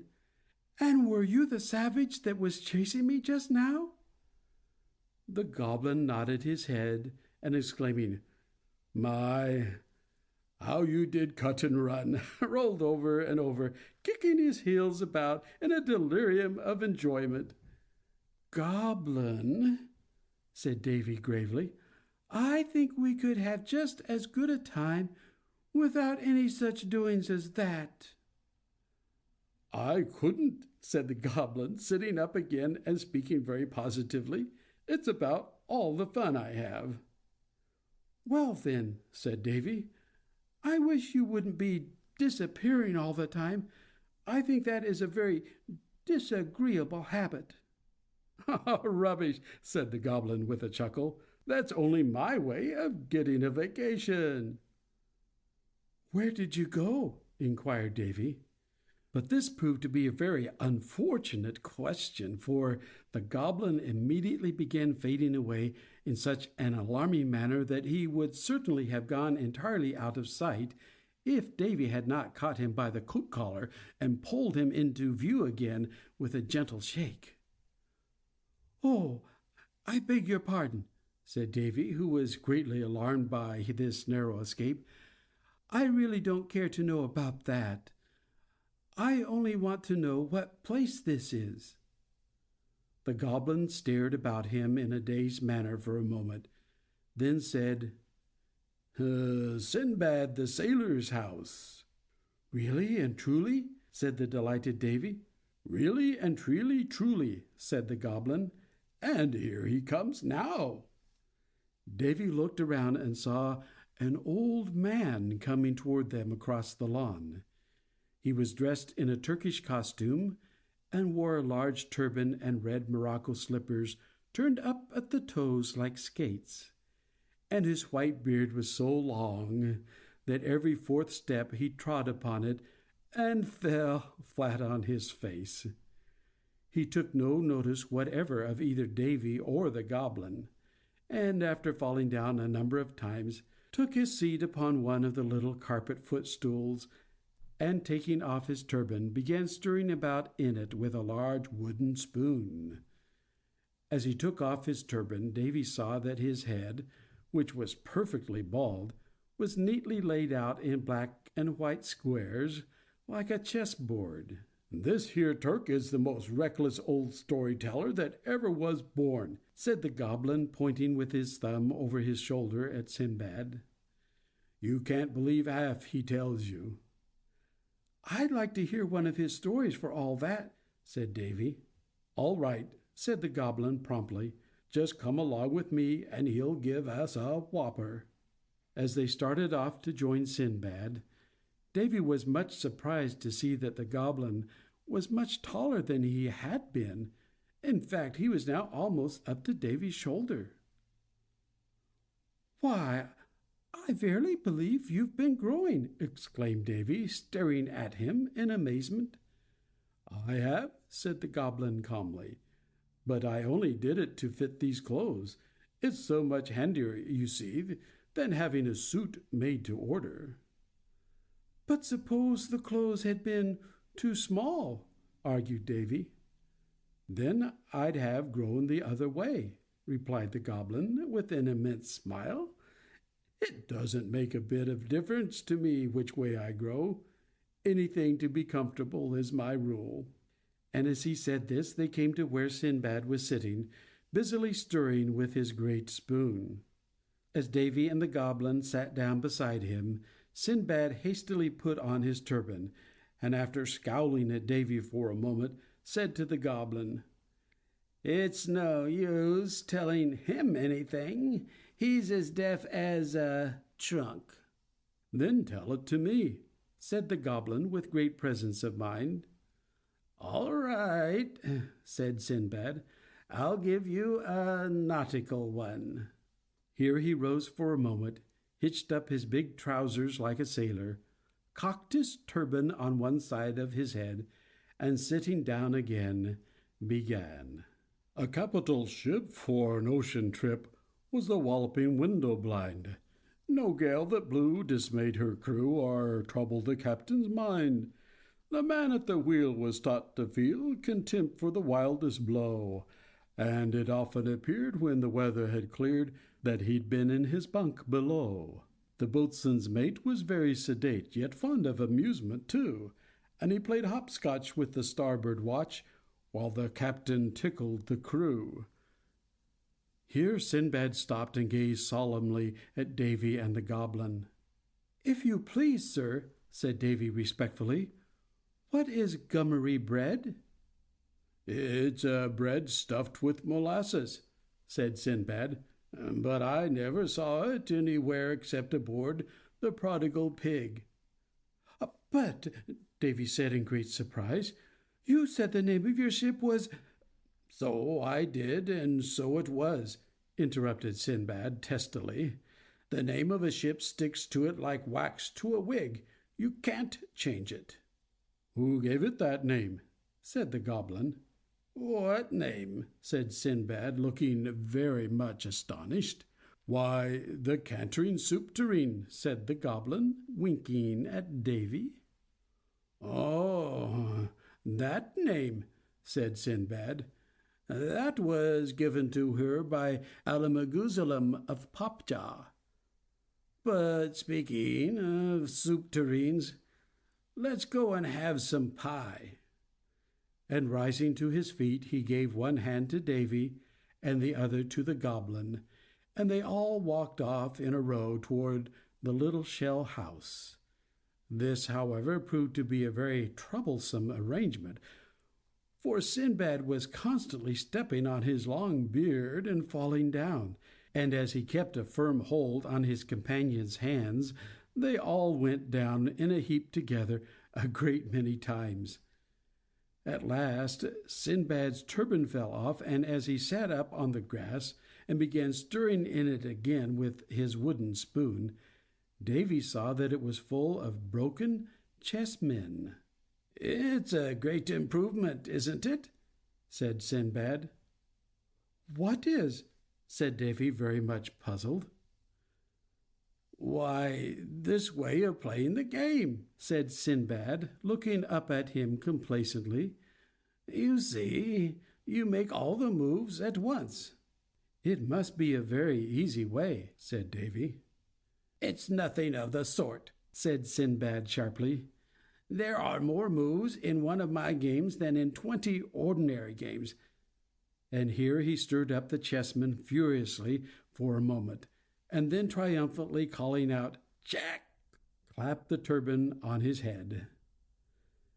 As they set out again for the little house, Davy saw that it was slowly moving around the edge of the lawn, as if it were on a circular railway, and Sinbad followed it around, dragging Davy and the goblin with him, but never getting any nearer to the house. "Don't you think," said Davy after a while, "that it would be a good plan to stand still and wait until the house came around to us?" "Here, drop that!" exclaimed Sinbad excitedly. "That's my idea. I was just about proposing it myself." "So was I," said the goblin to Sinbad. "Just leave my ideas alone, will you?" "Your ideas?" retorted Sinbad scornfully.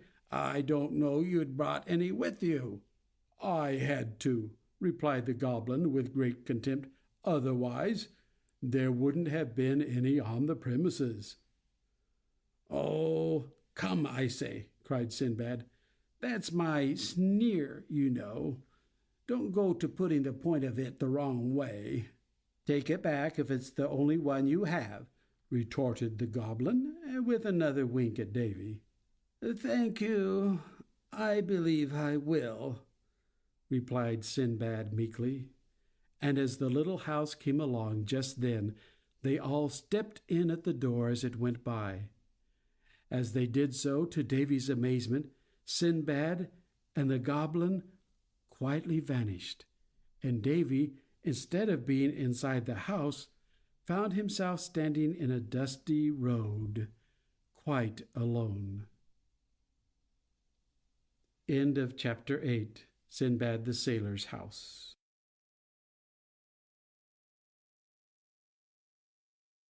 As Davy stood in the road, in doubt which way to go, a roc came around the corner of the house. She was a large bird, nearly 6 feet tall, and was comfortably dressed in a bonnet and a plaid shawl, and wore overshoes.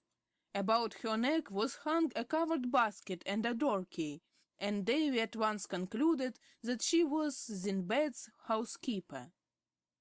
"I didn't mean to keep you waiting," said the roc, leading the way along the road.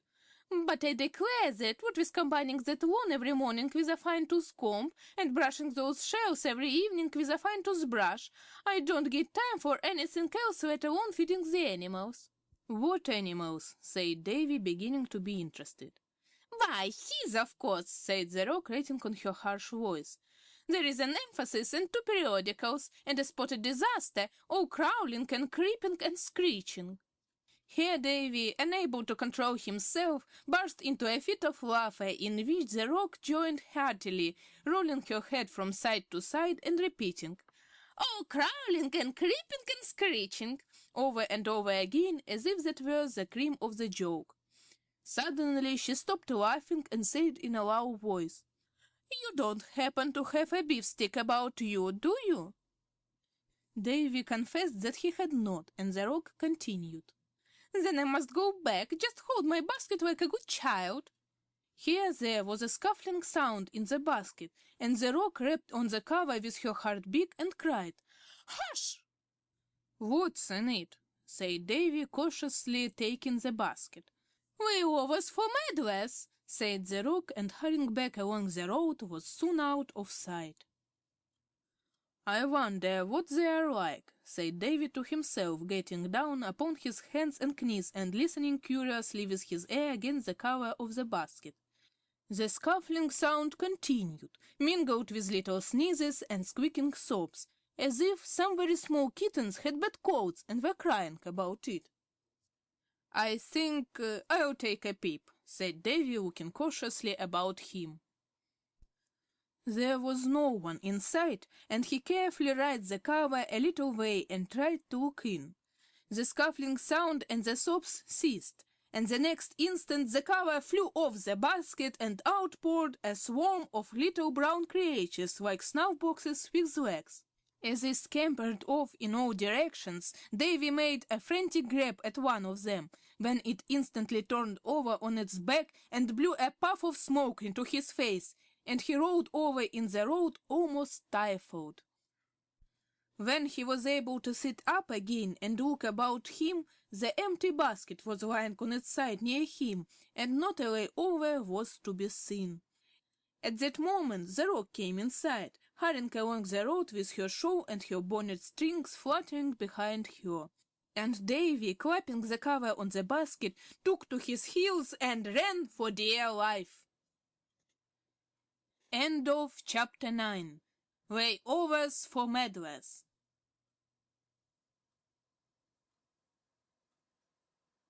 The road was very dreary and dusty, and wound in and out in the most tiresome way, until it seemed to have no end to it, and Davy ran on, half expecting at any moment to feel the Roc's great beak pecking at his back. Fortunately, his legs carried him along so remarkably well that he felt he could run for a week, and indeed he might have done so if he had not, at a sharp turn in the road, come suddenly upon a horse and cab. The horse was fast asleep when Davy dashed against him, but he woke up with a start, and after whistling like a locomotive once or twice in a very alarming manner, went to sleep again. He was a very frowsy-looking horse, with great lumps at his knees and a long, crooked neck like a camel's. But what attracted Davy's attention particularly was the word "Ribsy" painted in whitewash on his side in large letters. He was looking at this and wondering if it were the horse's name, when the door of the cab flew open and a man fell out, and after rolling over in the dust, sat up in the middle of the road and began yawning. He was even a more ridiculous looking object than the horse, being dressed in a clown's suit, with a morning gown over it by way of a topcoat, and a field marshal's cocked hat. In fact, if he had not had a whip in his hand, no one would ever have taken him for a cabman. After yawning heartily, he looked up at Davy and said drowsily, "Where to?" "To B.G.," said Davy, hastily referring to the Hole keeper's letter. "All right," said the cabman, yawning again. "Climb in, and don't put your feet on the cushions." Now this was a ridiculous thing for him to say, for when Davy stepped inside he found the only seats were some three-legged stools huddled together in the back part of the cab, all the rest of the space being taken up by a large bathtub that ran across the front end of it. Davy turned on one of the faucets, but nothing came out except some dust and a few small bits of gravel, and he shut it off again, and, sitting down on one of the little stools, waited patiently for the cab to start. Just then the cabman put his head in at the window and, winking at him confidentially, said, "Can you tell me why this horse is like an umbrella?" "No," said Davy. "Because he's used up," said the cabman. "I don't think that's a very good conundrum," said Davy. "So do I," said the cabman, "but it's the best one I can make with this horse. Did you say N.B.?" he asked. "No, I said B.G.," said Davy. "All right," said the cabman again, and disappeared from the window. Presently there was a loud trampling overhead, and Davy, putting his head out at the window, saw that the cabman had climbed up on top of the cab and was throwing stones at the horse, which was still sleeping peacefully. "It's all right," said the cabman cheerfully as he caught sight of Davy. "If he doesn't start pretty soon, I'll give him some snuff. That always wakes him up."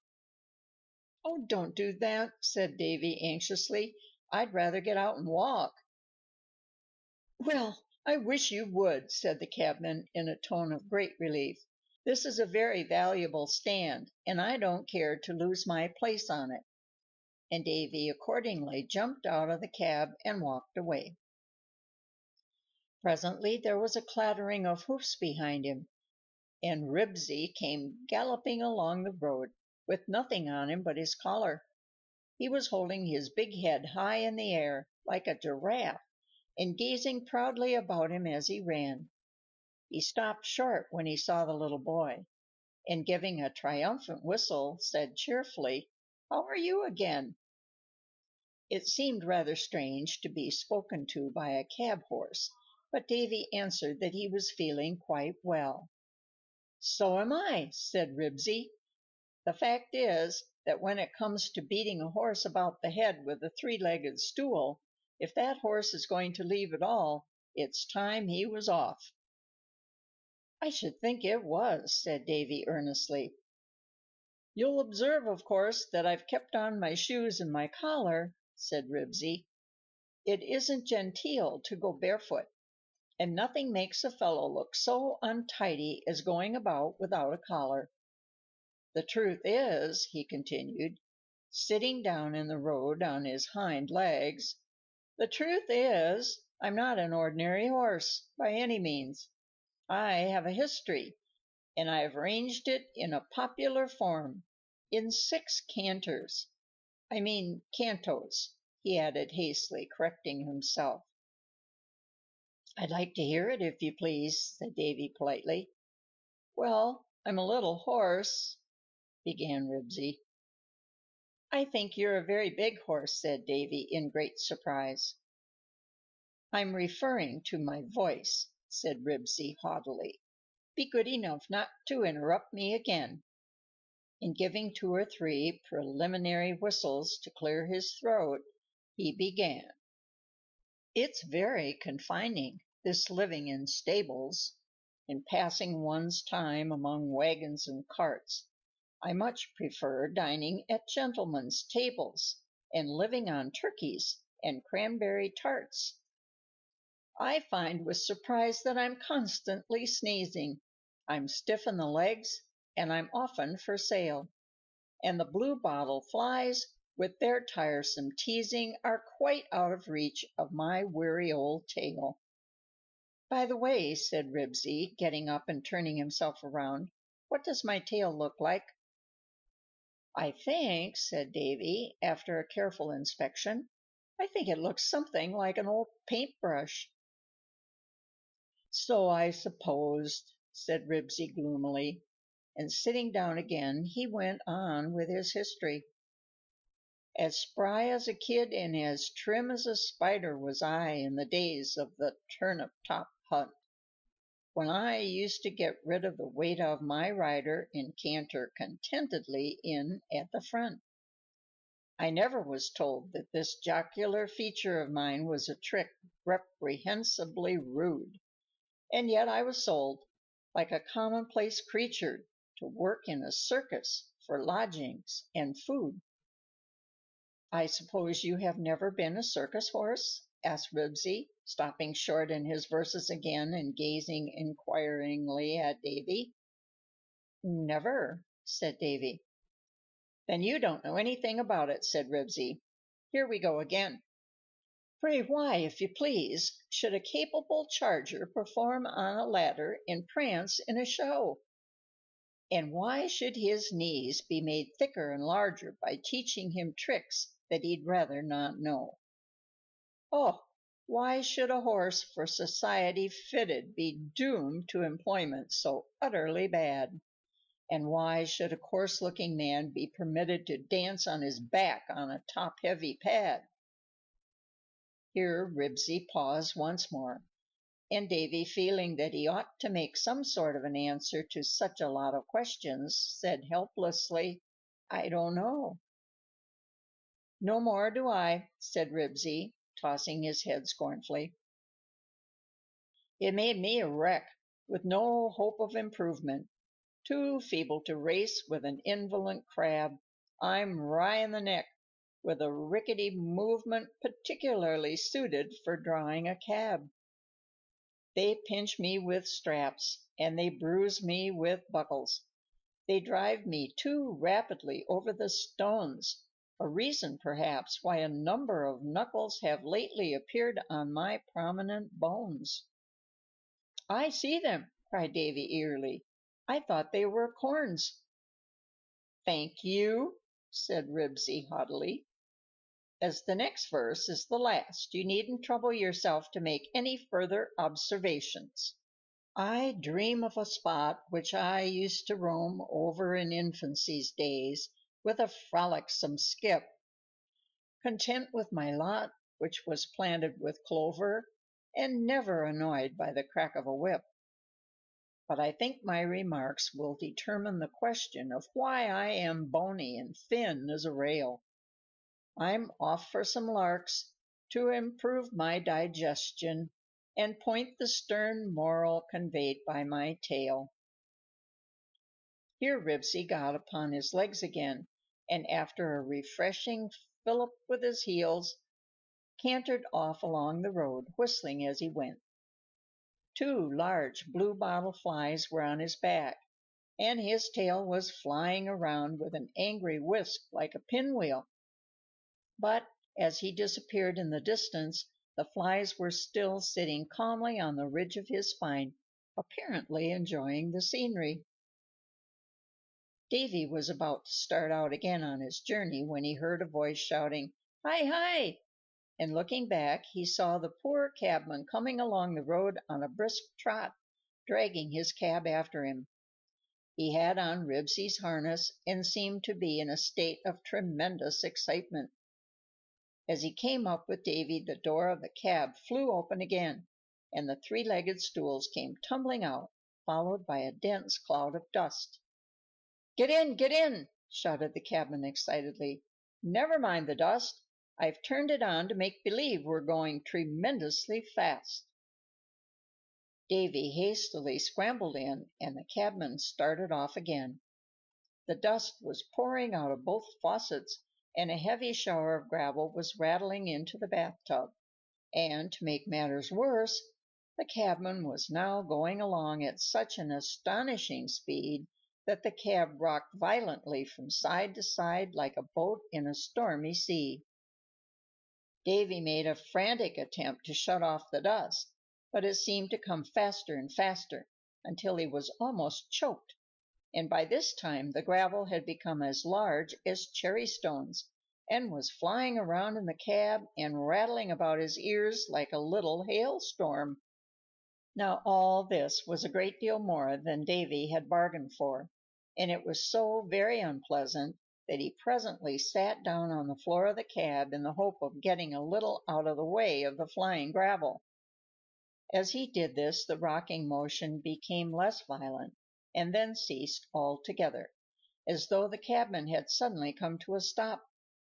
Then the dust cleared away, and Davy, to his surprise, found himself sitting in the road directly in front of the little house that Jack built. The cabman and his cab had vanished entirely, but curiously enough, the cab door was standing wide open in the wall of the house, just above the porch, and in the opening stood the red cow gazing down upon him and solemnly chewing as before.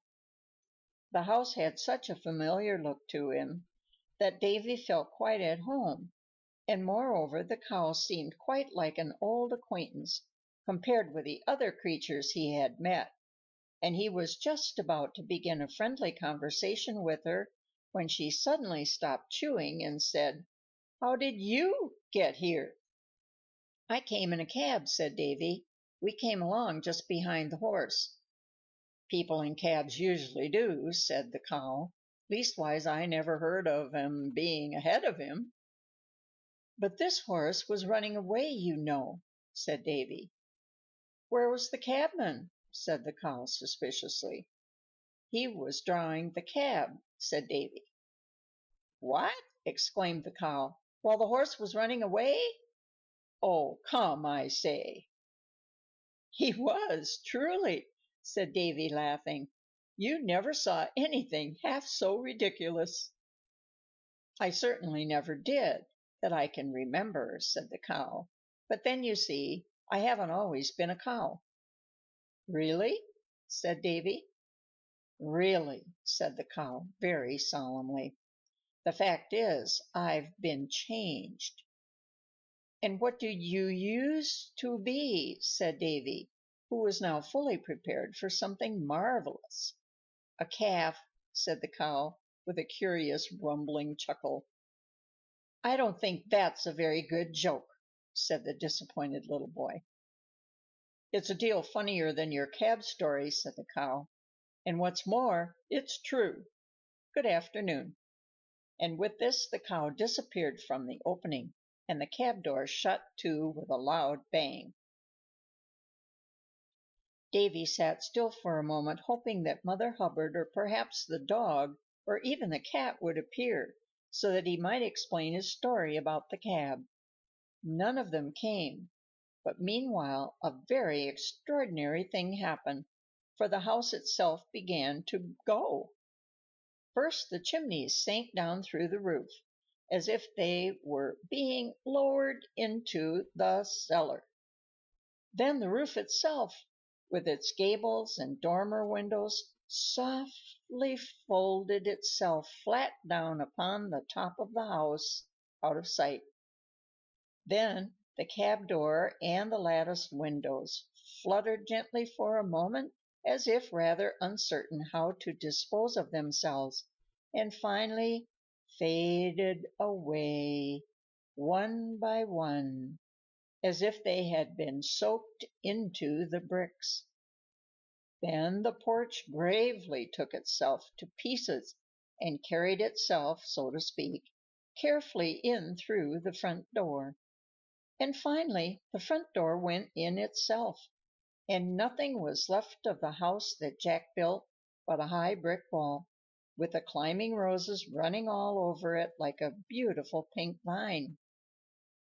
All this was so unexpected and so wonderful that Davy sat quite still, expecting something marvelous of this wall.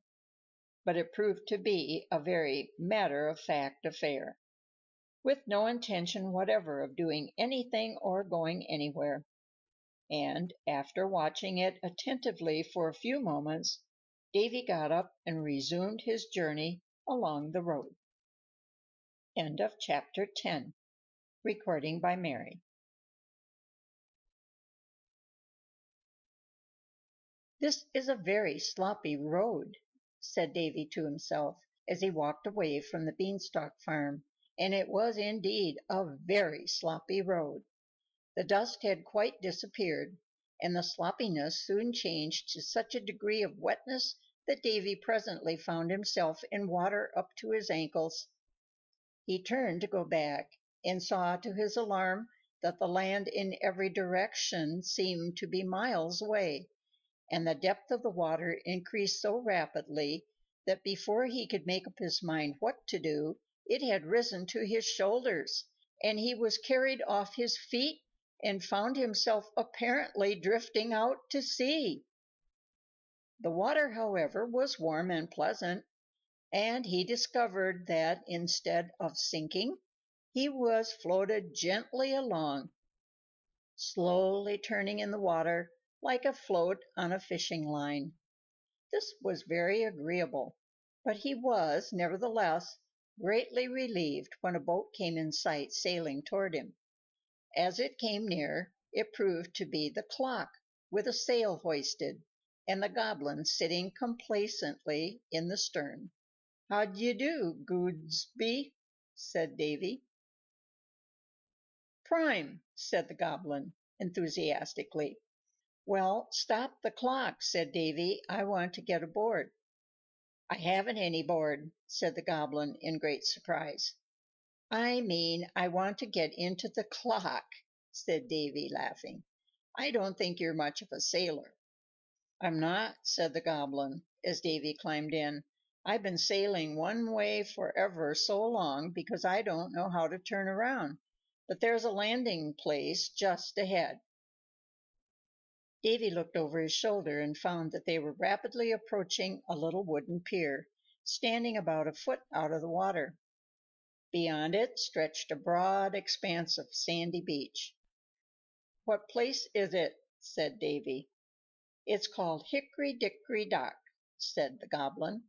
"All the 8-day clocks stop here." And at this moment the clock struck against the timbers with a violent thump, and Davy was thrown out, heels over head, upon the dock. He scrambled upon his feet again as quickly as possible, and saw to his dismay that the clock had been turned completely around by the shock and was rapidly drifting out to sea again. The Goblin looked back despairingly, and Davy just caught the words, "I don't know how to turn around," when the clock was carried out of hearing distance and soon disappeared on the horizon. The beach was covered in every direction with little hills of sand, like haycocks, with scraggy bunches of seaweed sticking out of the tops of them, and Davy was wondering how they came to be there, when he caught sight of a man walking along the edge of the water, and now and then stopping and gazing earnestly out to sea. As the man drew nearer, Davy saw that he was dressed in a suit of brown leather and wore a high-peaked hat, and that a little procession, consisting of a dog, a cat, and a goat, was following patiently at his heels, while a parrot was perched upon his shoulder. They all wore very large linen collars and black cravats, which gave them a very serious appearance. Davy was morally certain that the man was Robinson Crusoe. He carried an enormous gun, which he loaded from time to time, and then, aiming carefully at the sea, fired. There was nothing very alarming about this, for the gun, when fired, only gave a faint squeak, and the bullet, which was about the size of a small orange, dropped out quietly upon the sand. Robinson, for it was really he, always seemed to be greatly astonished at this result, peering long and anxiously down into the barrel of the gun, and sometimes listening attentively with his ear at the muzzle. His animal companions, however, seemed to be greatly alarmed whenever he prepared to fire, and, scampering off, hid behind the little hills of sand until the gun was discharged, when they would return, and after solemnly watching their master reload his piece, follow him along the beach as before. This was all so ridiculous that Davy had great difficulty in keeping a serious expression on his face as he walked up to Robinson and handed him the Hole keeper's letter. Robinson looked at him suspiciously as he took it, and the animals eyed him with evident distrust. Robinson had some difficulty in opening the letter, which was sopping wet, and took a long time to read it, Davy meanwhile waiting patiently. Sometimes Robinson would scowl horribly, as if puzzled, and then again he would chuckle to himself, as if vastly amused with the contents. But as he turned the letter over in reading it, Davy could not help seeing that it was simply a blank sheet of paper, with no writing whatever upon it except the address. This, however, was so like the Hole keeper's way of doing things that Davy was not much surprised when Robinson remarked, "He has left out the greatest lot of comical things," and, stooping down, buried the letter in the sand. Then, picking up his gun, he said, "You may walk about in the grove as long as you please, provided you don't pick anything." "What grove?" said Davy, very much surprised. "This one," said Robinson, proudly pointing out the tufts of seaweed. "They're beech trees, you know. I planted 'em myself. I had to have some place to go shooting in, of course." "Can you shoot with that gun?" said Davy. "Shoot? Why, it's a splendid gun," said Robinson, gazing at it proudly. "I made it myself, out of a spyglass." "It doesn't seem to go off," said Davy, doubtfully. "That's the beauty of it!" exclaimed Robinson, with great enthusiasm. "Some guns go off and you never see 'em again." "But I mean that it doesn't make any noise," persisted Davy. "Of course it doesn't," said Robinson. "That's because I load it with tooth powder." "But I don't see what you can shoot with it," said Davy, feeling that he was somehow getting the worst of the argument. Robinson stood gazing thoughtfully at him for a moment, while the big bullet rolled out of the gun with a rumbling sound and fell into the sea. "I see what you want," he said, at length. "You're after my personal history. Just take a seat in the family circle, and I'll give it to you." Davy looked around and saw that the dog, the goat, and the cat were seated respectfully in a semicircle, with the parrot, which had dismounted, sitting beside the dog. He seated himself on the sand at the other end of the line, and Robinson began as follows: "The night was thick and hazy when the Piccadilly Daisy carried down the crew and captain in the sea, and I think the water drowned 'em, for they never, never found 'em, and I know they didn't come ashore with me. Oh, 'twas very sad and lonely when I found myself the only population on this cultivated shore. But I've made a little tavern in a rocky little cavern, and I sit and watch for people at the door. I spent no time in looking for a girl to do my cooking, as I'm quite a clever hand at making stews, but I had that fellow Friday just to keep the tavern tidy, and to put a Sunday polish on my shoes. I have a little garden that I'm cultivating lard in, as the things I eat are rather tough and dry, for I live on toasted lizards, prickly pears, and parrot gizzards, and I'm really very fond of beetle pie. The clothes I had were furry, and it made me fret and worry when I found the moths were eating off the hair, and I had to scrape and sand 'em, and I boiled 'em and I tanned 'em till I got the fine morocco suit I wear. I sometimes seek diversion in a family excursion with a few domestic animals, you see, and we take along a carrot as refreshment for the parrot, and a little can of jungleberry tea. Then we gather as we travel bits of moss and dirty gravel, and we chip off little specimens of stone, and we carry home as prizes funny bugs of handy sizes, just to give the day a scientific tone. If the roads are wet and muddy, we remain at home and study, for the goat is very clever at a sum, and the dog, instead of fighting, studies ornamental writing, while the cat is taking lessons on the drum. We retire at 11, and we rise again at 7, and I wish to call attention, as I close, to the fact that all the scholars are correct about their collars, and particular in turning out their toes." Here Robinson called out in a loud voice, "First class in arithmetic!" But the animals sat perfectly motionless, sedately staring at him. "Oh, by the way," said Robinson confidentially to Davy, "this is the first class in arithmetic. That's the reason they didn't move, you see. Now then," he continued sharply, addressing the class, "how many halves are there in a whole?" There was a dead silence for a moment, and then the cat said gravely, "What kind of a hole?" "That has nothing to do with it," said Robinson impatiently. "Oh, hasn't it, though?" exclaimed the dog scornfully. "I should think a big hole could have more halves in it than a little one." "Well, rather," put in the parrot contemptuously.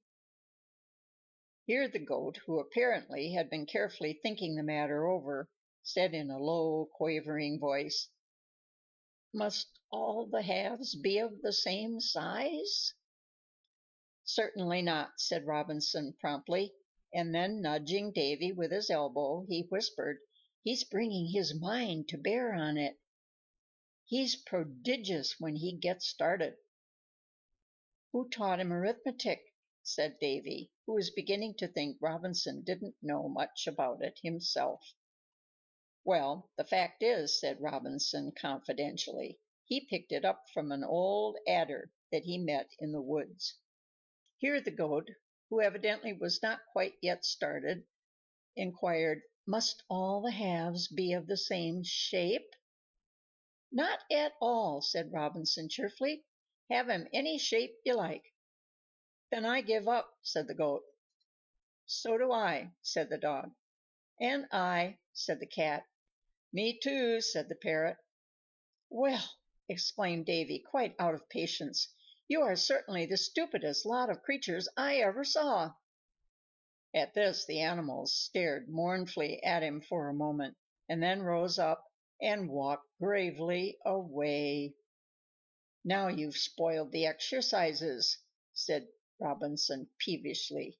"I'm sorry I gave him such a staggerer to begin with." "Poof!" said Davy, contemptuously. "If they couldn't do that sum, they couldn't do anything." Robinson gazed at him admiringly for a moment, and then, looking cautiously about him to make sure that the procession was out of hearing, said coaxingly, "What's the right answer? Tell us, like a good fellow." "Two, of course," said Davy. "Is that all?" exclaimed Robinson, in a tone of great astonishment. "Certainly," said Davy, who began to feel very proud of his learning. "Don't you know that when they divide a whole into 4 parts, they call them fourths, and when they divide it into 2 parts, they call them halves?" "Why don't they call them tooths?" said Robinson, obstinately. "The fact is, they ought to call 'em teeth. That's what puzzled the Goat. Next time I'll say, 'How many teeth in a hole?'" "Then the Cat will ask if it's a rat hole," said Davy, laughing at the idea. "You positively convulse me, you're so very humorous," said Robinson, without a vestige of a smile. "You're almost as droll as Friday was. He used to call the Goat Pat, because he said he was a little butter. I told him that was altogether too funny for a lonely place like this, and he went away and joined the minstrels." Here Robinson suddenly turned pale, and hastily reaching out for his gun, sprang to his feet. Davy looked out to sea and saw that the clock, with the Goblin standing in the stern, had come in sight again, and was heading directly for the shore with tremendous speed.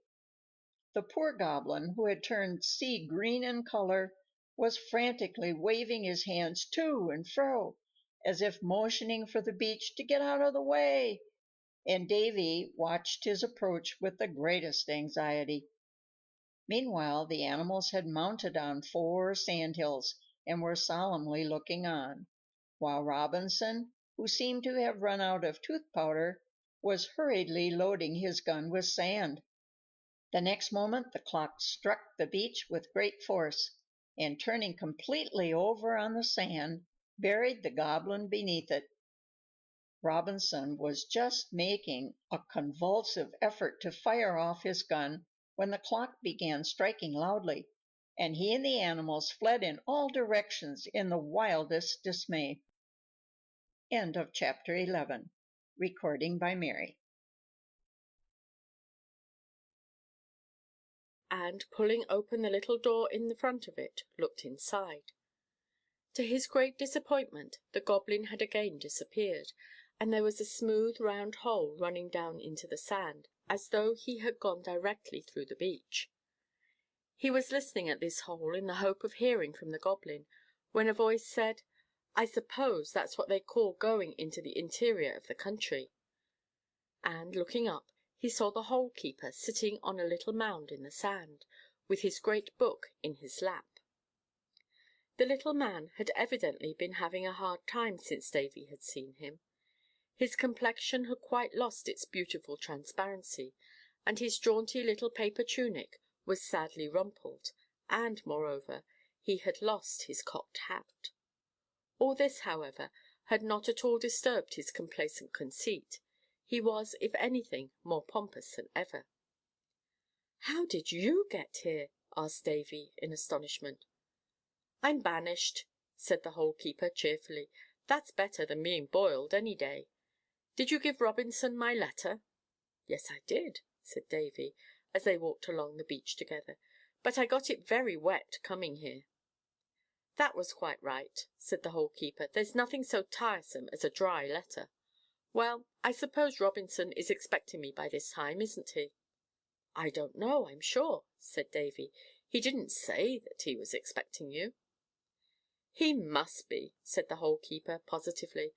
"I never even mentioned it in my letter, so of course he'll know I'm coming. By the way," he added, hurriedly opening his book, and staring anxiously at one of the blank pages, There isn't a word in here about billy-weasels. This place must be full of 'em." "What are they?" asked Davy. "They're great pink birds, without any feathers on 'em," replied the Hole-keeper, solemnly. "And they're particularly fond of sugar. That's the worst thing about them." "I don't think there's anything very wicked in that," said Davy. "Oh, of course you don't," said the Hole-keeper, fretfully. "But you see I haven't any trousers on, and I don't fancy having a lot of strange billy-weasels nibbling at my legs. In fact, if you don't mind, I'd like to run away from here." "Very well," said Davy, who was himself beginning to feel rather nervous about the billy-weasels, and accordingly he and the Hole-keeper started off along the beach as fast as they could run. Presently the Hole-keeper stopped short and said faintly, "It strikes me the sun is very hot here." The sun certainly was very hot, and Davy, looking at the Hole-keeper as he said this, saw that his face was gradually and very curiously losing its expression, and that his nose had almost entirely disappeared. "What's the matter?" inquired Davy, anxiously. "The matter is that I'm going back into the raw material," said the Hole-keeper, dropping his book, and sitting down helplessly in the sand. "See here, Frinkles," he continued, beginning to speak very thickly, "wrap me up in my shirt, and mark the package distinctly, 'Take off yer quigley.'" And Davy had just time to pull the poor creature's shirt over his head, and spread it quickly on the beach, when the Hole-keeper fell down, rolled over upon the garment, and, bubbling once or twice as if he were boiling, melted away into a compact lump of brown sugar. Davy was deeply affected by this sad incident, and though he had never really liked the Hole-keeper, he could hardly keep back his tears as he wrapped up the lump in the paper shirt and laid it carefully on the big book. In fact, he was so disturbed in his mind that he was on the point of going away without marking the package, when, looking over his shoulder, he suddenly caught sight of the Cockalorum standing close beside him, carefully holding an inkstand with a pen in it in one of his claws. "Oh, thank you very much," said Davy, taking the pen and dipping it in the ink. "And will you please tell me his name?" The Cockalorum, who still had his head done up in flannel, and was looking rather ill, paused for a moment to reflect, and then murmured, "Mark him Confectionery." This struck Davy as being a very happy idea, and he accordingly printed "Confectionery" on the package in his very best manner. The Cockalorum, with his head turned critically on one side, carefully inspected the marking, and then, after earnestly gazing for a moment at the inkstand, gravely drank the rest of the ink, and offered the empty inkstand to Davy. "I don't want it, thank you," said Davy, stepping back. "No more do I," murmured the Cockalorum, and, tossing the inkstand into the sea, flew away in his usual clumsy fashion. Davy, after a last mournful look at the package of brown sugar, turned away, and was setting off along the beach again, when he heard a gurgling sound coming from behind a great hummock of sand, and, peeping cautiously around one end of it, he was startled at seeing an enormous whale lying stretched out on the sand, basking in the sun, and lazily fanning himself with the flukes of his tail. The great creature had on a huge white garment, buttoned up in front, with a lot of live seals flopping and wriggling at one of the button-holes, and with a great chain cable leading from them to a pocket at one side. Before Davy could retreat, the whale caught sight of him, and called out in a tremendous voice, "How d'ye do, bub?" "I'm pretty well, I thank you," said Davy, with his usual politeness to man and beast. "How are you, sir?" "Hearty," thundered the whale. "Never felt better in all my life. But it's rather warm lying here in the sun." "Why don't you take off your—" Here Davy stopped, not knowing exactly what it was the whale had on. "Waistcoat," said the whale, condescendingly. "It's a canvas-back duck waistcoat. The front of it is made of wild duck, you see, and the back of it out of the foretop sail of a brig. I've heard they always have watches on board of ships, but I couldn't find any on this one, so I had to satisfy myself with a bit of chain cable by way of a watch guard. I think this bunch of seals rather sets it off, don't you?" "Yes, rather," said Davy, doubtfully. "Only they slobber so." "Ah, that reminds me that it's wash day," said the Whale, and here he spouted a great stream of water out of the top of his head, and let it run down in a little cascade all over the front of his waistcoat. The seals seemed to enjoy this amazingly, and flopped about in an ecstasy. "What do whales eat?" said Davy, who thought it was a good time for picking up a little information. "Warious whales wants warious wiands," replied the Whale. "That's an old see-saw, you know. For my part, I'm particularly fond of small boys." "I don't think that is a very nice taste," said Davy, beginning to feel very uneasy. "Oh, don't be frightened," bellowed the Whale, good-naturedly. "I don't mean live boys. I mean the little red things that float about in the water. Some of 'em have lights on, and them are particularly nice and crisp." "Is it nice being a Whale?" said Davy, who was anxious to change the subject. "Famous!" said the Whale, with an affable roar. "Great fun, I assure you. We have fish balls every night, you know." "Fish balls at night!" exclaimed Davy. "Why, we always have ours for breakfast." "Nonsense!" thundered the Whale, with a laugh that made the beach quake. "I don't mean anything to eat. I mean dancing parties." "And do you dance?" said Davy, thinking that if he did it must be a very extraordinary performance. "Dance?" said the Whale, with a reverberating chuckle. "Bless you, I'm as nimble as a sixpence. By the way, I'll show you the advantage of having a bit of whalebone in one's composition." And with these words the Whale curled himself up, then flattened out suddenly with a tremendous flop, and, shooting through the air like a flying elephant, disappeared with a great splash in the sea. Davy stood anxiously watching the spot where he went down, in the hope that he would come up again, but he soon discovered that the Whale had gone for good. The sea was violently tossed about for a few moments, and then began circling out into great rings around the spot where the Whale had gone down. These soon disappeared, however, and the water resumed its lazy ebb and flow upon the shore. And Davy, feeling quite lonesome and deserted, sat down on the sand and gazed mournfully out upon the sea. End of Chapter 12.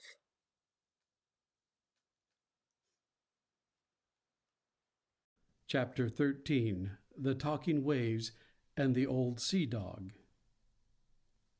I wonder why the ocean doesn't keep still sometimes, and not be moving its edge about all the time, said Davy, after watching the waves that constantly rolled up on the beach and then rolled back again, looking like creamy soap suds. "That wouldn't do at all," said a wave that rolled up almost to his feet. "The beach gets mussed, you see, and we have to smooth it off again. The sea is always tidy." And here the wave broke with a little murmuring laugh and rolled back again, all in a foam. Davy was so astonished that it almost took his breath away. A talking wave was certainly the most marvelous thing he had met with, and in an instant he was lying flat on his face, trembling with eagerness, and waiting for the next wave to roll up on the shore. It came in a moment, and gently whispered, "If we didn't wet the sand once in a while, there wouldn't be any nuts on the beech trees, no nuts on the trees, and no shells on the shore." And here this wave broke in its turn into foam and ran back into the sea. "This is perfectly delicious," said Davy joyfully, and as the next wave rolled up to him, he softly asked, "Do you know the whale?" "Know him!" cried the wave passionately. "I should think I did. Many a time I've been spanked by his horrid old tail. The nasty, blundering, floundering, walloping old—" And here the end of the sentence dribbled away in a sort of washy whisper. "Such a mouth," said the next wave, taking up the story, "like a fishing smack lined with red morocco, and such a temper! I wouldn't be so crusty for all." But just here the wave toppled over as usual, and the rest of the sentence ran back into the sea. "Once," said the next wave, still scolding about the whale, "once he got up so far on the shore that he couldn't get back into the water for a long time, and he blamed me for it, and called me names. He said I was a mean, low tide, But just as Davy was eagerly listening for the rest of the story, this wave, like the rest, broke into foam and washed away. "It's really too ridiculous, the way they break off their sentences," cried Davy impatiently. "It is indeed," said a big wave, coming in with a rush. "Perhaps you'd like to get acquainted with an angry sea." It was an angry sea indeed, for as the wave said this, the ocean was suddenly lashed into fury. The water rose into huge green billows that came tossing up on the shore, and Davy, scrambling to his feet, ran for his life. The air was filled with flying spray, and he could hear the roar of the water coming on behind him with a mighty rush as he ran across the beach, not daring to stop until he found himself out of reach of the angry ocean on a high bluff of sand. Here he stopped, quite out of breath, and looked back. The wind was blowing fiercely, and a cloud of spray was dashed in his face as he turned toward it. And presently the air was filled with lobsters, eels, and wriggling fishes that were being carried inshore by the gale.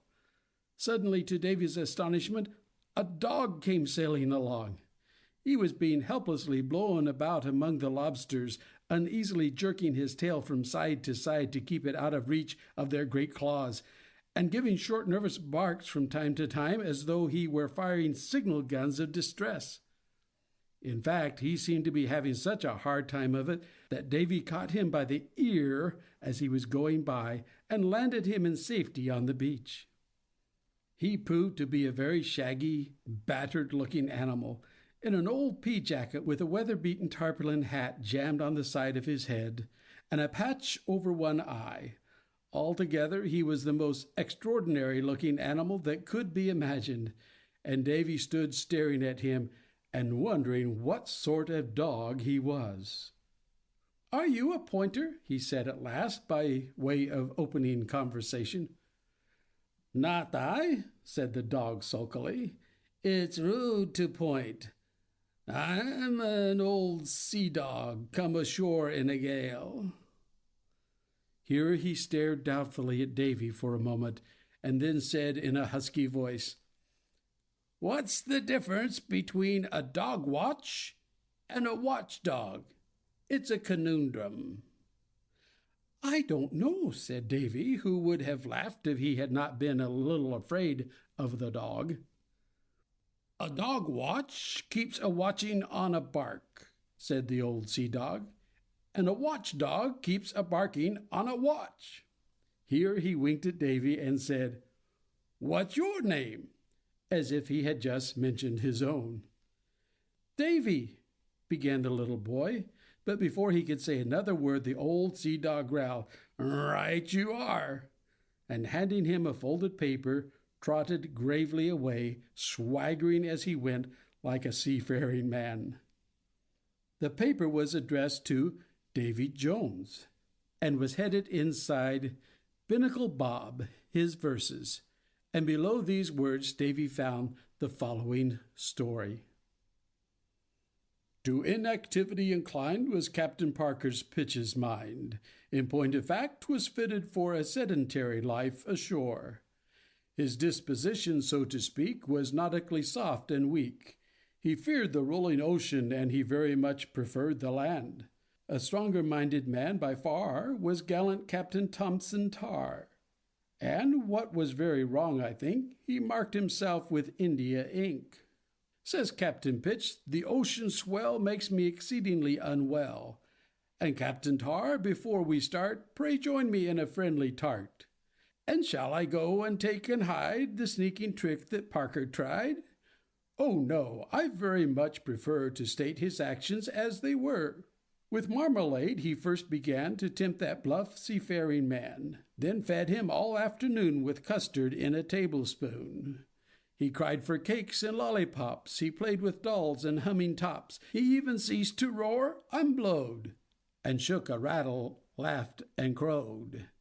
When Parker saw the seaman gaze upon the captain's cunning ways, base envy thrilled him through and through, and he became a child of 2. Now Parker had in his employ a mate, 2 seamen, and a boy. The mate was found as he could be, and here the story came abruptly to an end. Davy was quite distressed at this, particularly as the dreadful thought came into his mind that some babies do not know how to swim, and he was therefore very well satisfied when he saw that the old sea-dog had apparently changed his mind about going away, and was swaggering along toward him again. "If you please," said Davy, as the surly creature came within hearing distance, "if you please, sir, were the 2 little captains drowned?" "Well, sticking as it were to the truth, they were not," replied the old sea-dog very gruffly. "Then why didn't you say so in the story?" said Davy.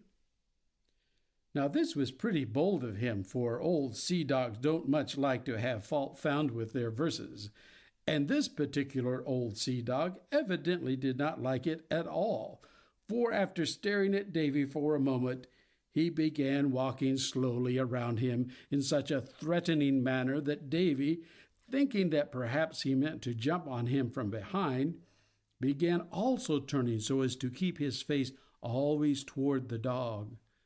Meanwhile, as you may well believe, he began to feel very sorry that he had said anything about the verses.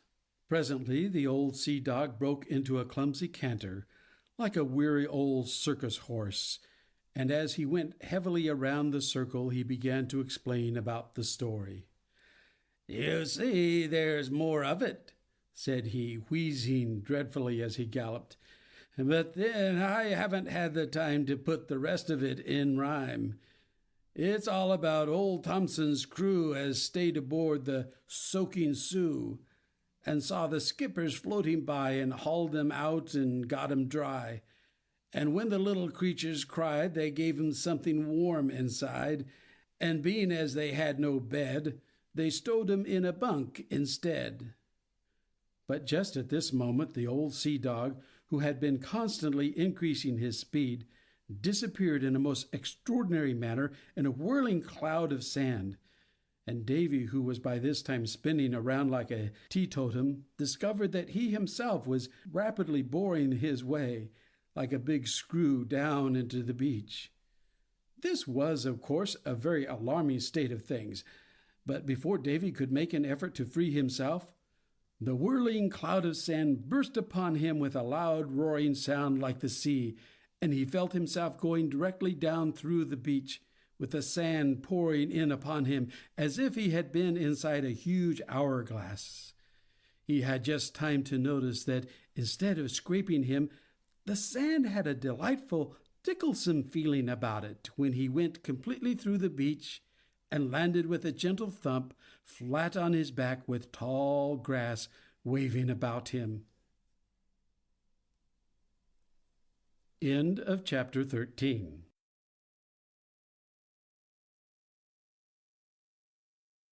Chapter 14.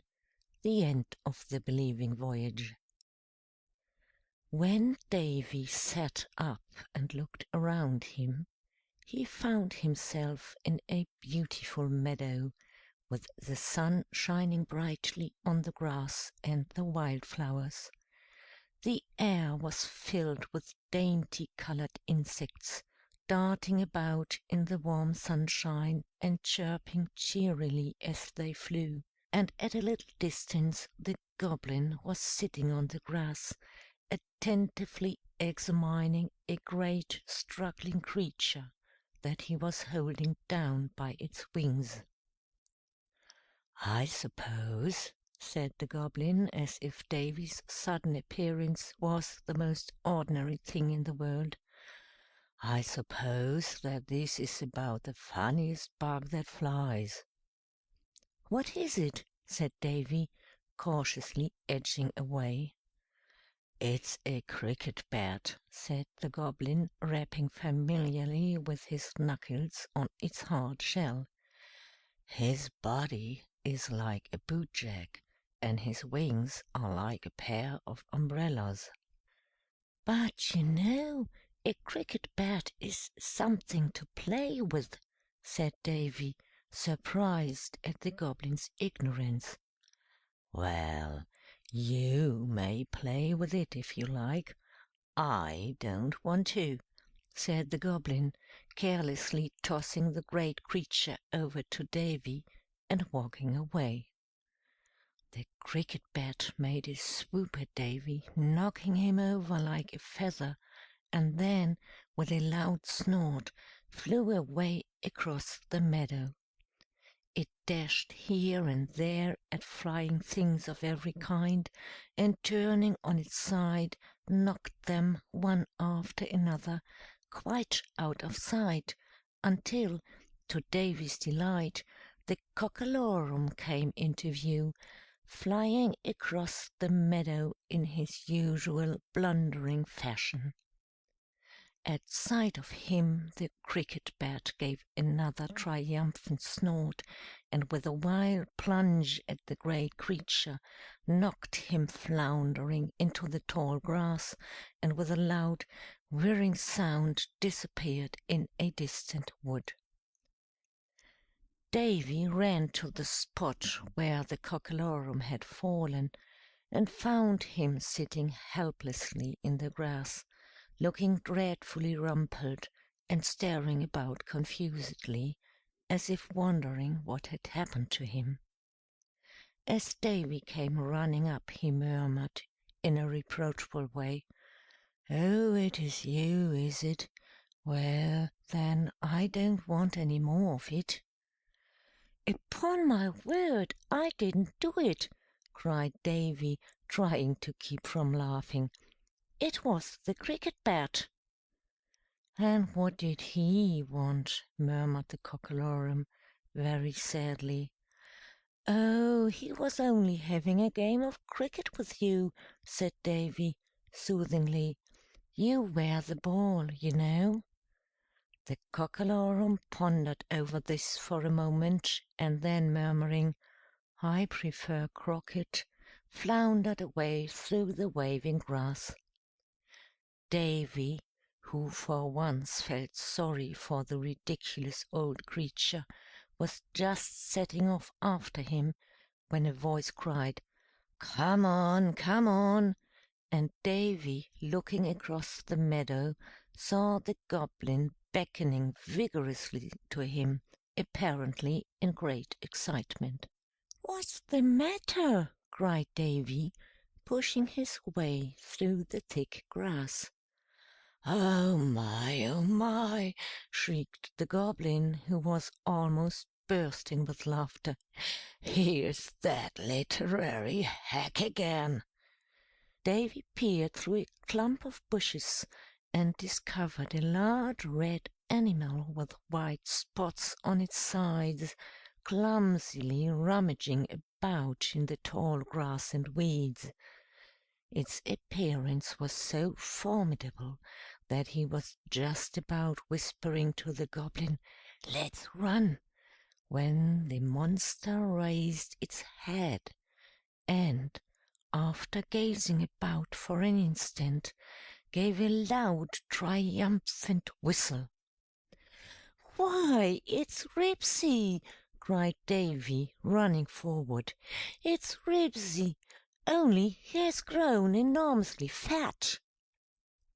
It was Ribsy indeed, eating with all his might, and with his skin so stretched by his extreme fatness that the hair stood straight up all over it like a brush. The name on his side was twisted about beyond all hope of making it out, and his collar had quite disappeared in a deep crease about his neck. In fact, his whole appearance was so alarming that Davy anxiously inquired of him what he had been eating. "Everything," said Ribsy enthusiastically. "Grass, nuts, bugs, birds, and berries. All of 'em taste good. I could eat both of you easily," he added, glaring hungrily down upon Davy and the Goblin. "Try that fellow first," said the Goblin, pointing to a large round insect that went flying by, humming like a top.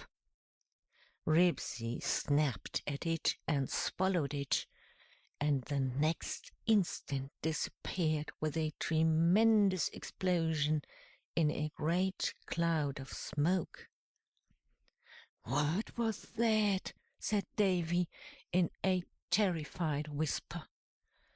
"A humbug," said the Goblin calmly. "When a cab horse on a vacation talks about eating you, a humbug is a pretty good thing to take the conceit out of him. They're loaded, you see, and they go booming along as innocently as you please. But if you touch 'em, why, there you aren't, as the hole-keeper says." "The hole-keeper isn't himself any more," said Davy mournfully. "Not altogether himself, but somewhat," said a voice, and Davy, looking around, was astonished to find the hole-keeper standing beside him. He was a most extraordinary-looking object, being nothing but Davy's parcel marked "Confectionery," with arms and legs and a head to it. At the sight of him the Goblin fell flat on his back and covered his face with his hands. "I'm quite aware that my appearance is not prepossessing," said the hole-keeper with a scornful look at the Goblin. "In fact, I'm nothing but a quarter of a pound of plain, and the price isn't worth mentioning." "But how did you ever come to be alive again at all?" said Davy. "Well," said the hole-keeper, "the truth of the matter is that after you went away the cockalorum fell to reading the vacuum, and, if you'll believe it, there wasn't a word in it about my going back into the raw material." "I do believe that," said Davy, but the hole-keeper, without noticing the interruption, went on. "Then, of course, I got up and came away. Meanwhile, the cockalorum is gorging himself with information." "I saw him just now," said Davy, laughing, "and he didn't act as if he had learned anything very lately. I don't think he'll find much in your book," and here he went off into another fit of laughter.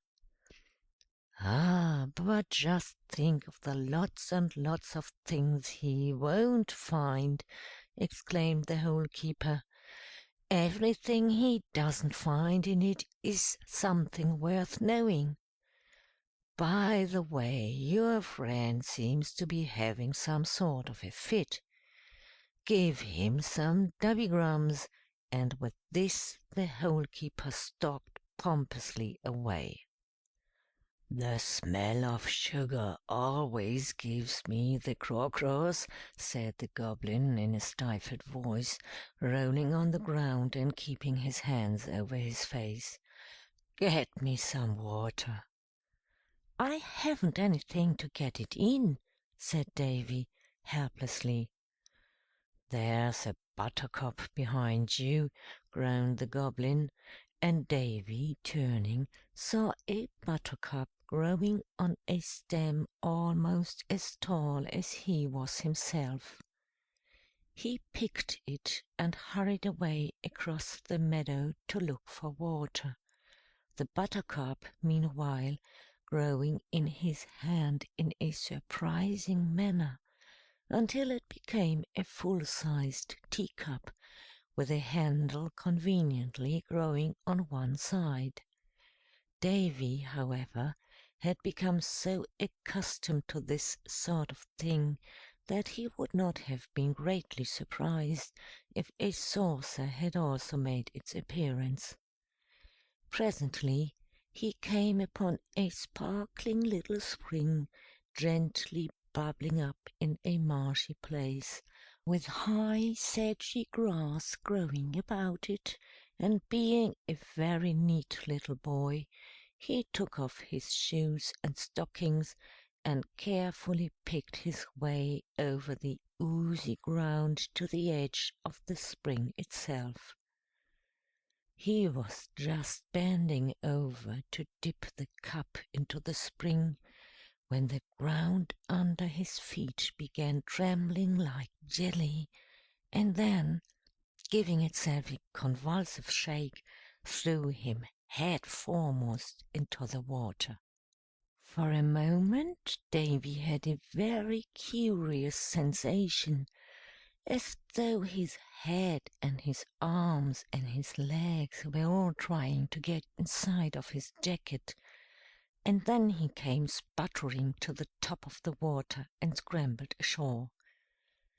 To his astonishment, he saw that the spring had spread itself out into a little lake, and that the sedge grass had grown to an enormous height and was waving far above his head. Then he was startled by a tremendous roar of laughter, and looking around, he saw the Goblin, who was now apparently at least 20 feet high, standing beside the spring. "Oh, Lor! Oh, Lor!"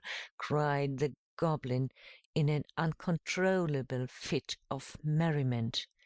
"Another minute and you wouldn't have been bigger than a peanut."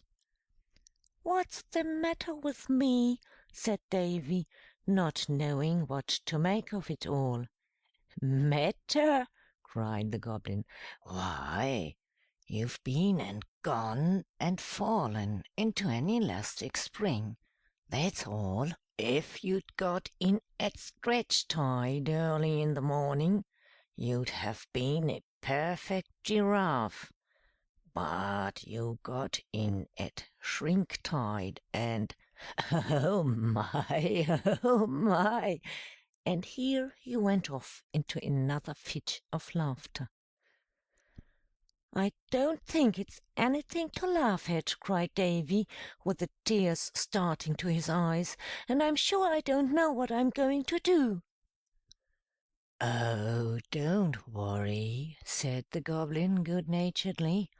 "I'll take a dip myself, just to be companionable, and tomorrow morning we can get back to any size you like." "I wish you'd take these things in with you," said Davy, pointing to his shoes and stockings. "They're big enough now for a bedderful." "All right," cried the Goblin. "Here we go." And taking the shoes and stockings in his hand, he plunged into the spring, and a moment afterward scrambled out exactly Davy's size. "Now that's what I call a nice tidy size," said the Goblin complacently, while Davy was squeezing his feet into his wet shoes. "What do you say to a ride on a field mouse?" "That will be glorious," said Davy. "Well, there goes the sun," said the Goblin. "It will be moonlight presently, and moonlight is the time for mouseback riding." And as he spoke, the sun went down with a boom like a distant gun, and left them in the dark. The next moment the moon rose above the trees and beamed down pleasantly upon them, and the goblin, taking Davy by the hand, led him into the wood. "Freckles," said the goblin, "what time is it?" They were now in the densest part of the wood, where the moon was shining brightly on a little pool with rushes growing about it, and the goblin was speaking to a large toad. "40 croaks," said the toad in a husky whisper, and then, as a frog croaked in the pool, he added, "That makes it 41. The snoopers have come in, and Thimbletoes is shaking in his boots." And with these words the toad coughed and then hopped heavily away. "What does he mean?" whispered Davy. "He means that the fairies are here, and that means that we won't get our ride," said the goblin, rather sulkily. "And who is Thimbletoes?" said Davy.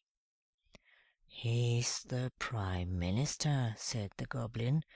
"You see, if any one of the snoopers finds out something the Queen didn't know before, out goes the Prime Minister, and the snooper pops into his boots.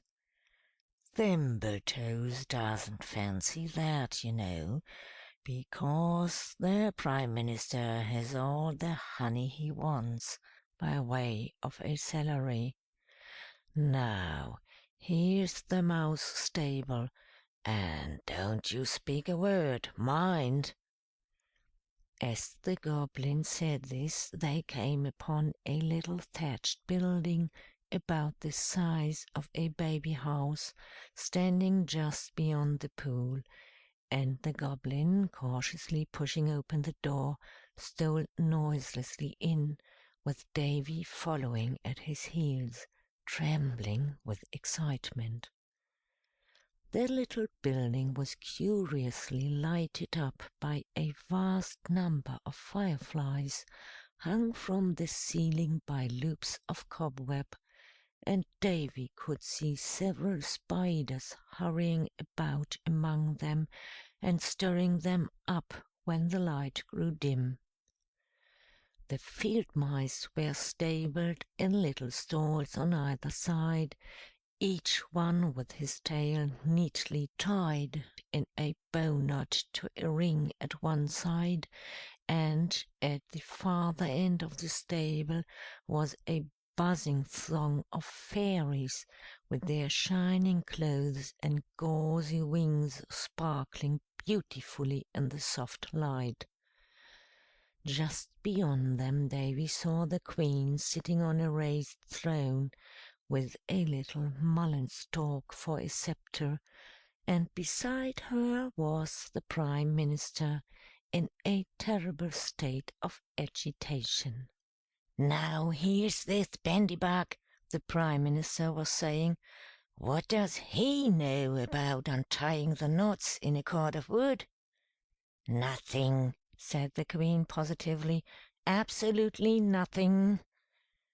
"And then," continued the Prime Minister, "the idea of his presuming to tell your gossamer Majesty that he can hear the bark of the dogwood trees."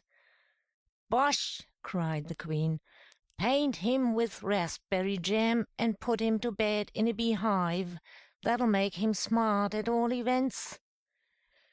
Here the Prime Minister began dancing about in an ecstasy, until the Queen knocked him over with the mullen stalk and shouted, "Silence, and plenty of it, too! Bring in Berrylegs." Berrylegs, who proved to be a wiry little fairy with a silver coat and tight cherry-colored trousers, was immediately brought in. His little wings fairly bristled with defiance, and his manner as he stood before the Queen was so impudent that Davy felt morally certain there was going to be a scene.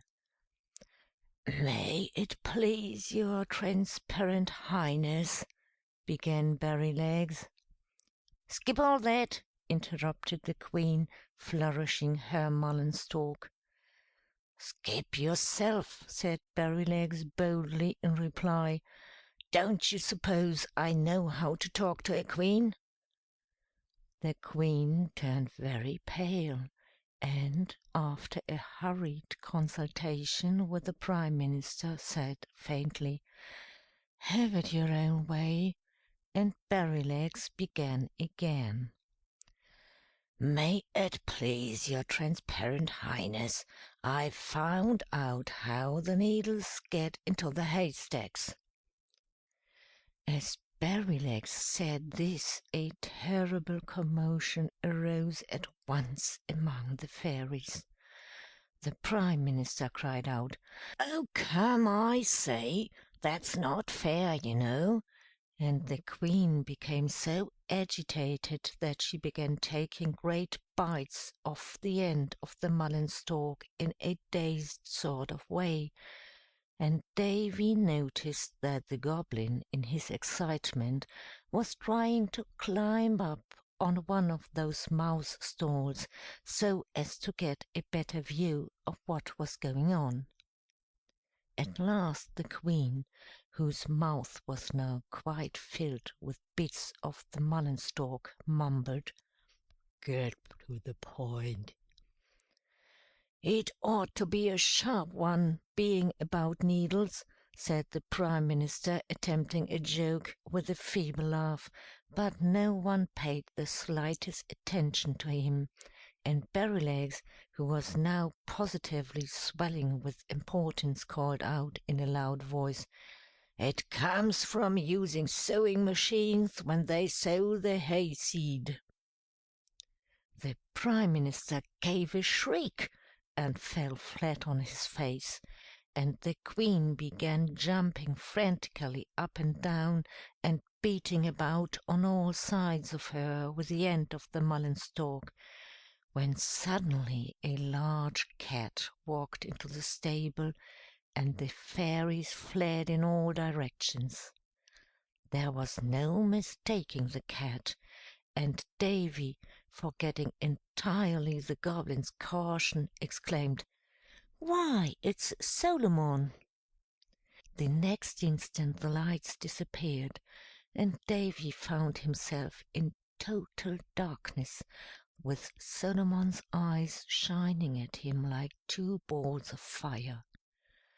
There was a confused sound of sobs and cries and the squeaking of mice, among which could be heard the Goblin's voice crying, "Davy, Davy," in a reproachful way. Then the eyes disappeared, and a moment afterward the stable was lifted off the ground and violently shaken. "That's Solomon trying to get at the mice," thought Davy. "I wish the old thing had stayed away," he added aloud, and as he said this the little stable was broken all to bits, and he found himself sitting on the ground in the forest. The moon had disappeared, and snow was falling rapidly, and the sound of distant chimes reminded Davy that it must be past midnight, and that Christmas Day had come. Solomon's eyes were shining in the darkness like a pair of coach lamps, and as Davy sat looking at them, a ruddy light began to glow between them, and presently the figure of the Goblin appeared, dressed in scarlet as when he had first come. The reddish light was shining through his stomach again, as though the coals had been fanned into life once more, and as Davy gazed at him it grew brighter and stronger, and finally burst into a blaze. Then Solomon's eyes gradually took the form of great brass balls, and presently the figure of the long-lost colonel came into view just above them, affectionately hugging his clock. He was gazing mournfully down upon the poor goblin, who was now blazing like a dry chip, and as the light of the fire grew brighter and stronger, the trees about slowly took the shape of an old-fashioned fireplace with a high mantel-shelf above it, and then Davy found himself curled up in the big easy-chair, with his dear old grandmother bending over him and saying gently, "Davy, Davy, come and have some dinner, my dear." In fact, the believing voyage was ended. End of chapter 14. The end of the believing voyage. End of Davy and the Goblin by Charles E. Carroll.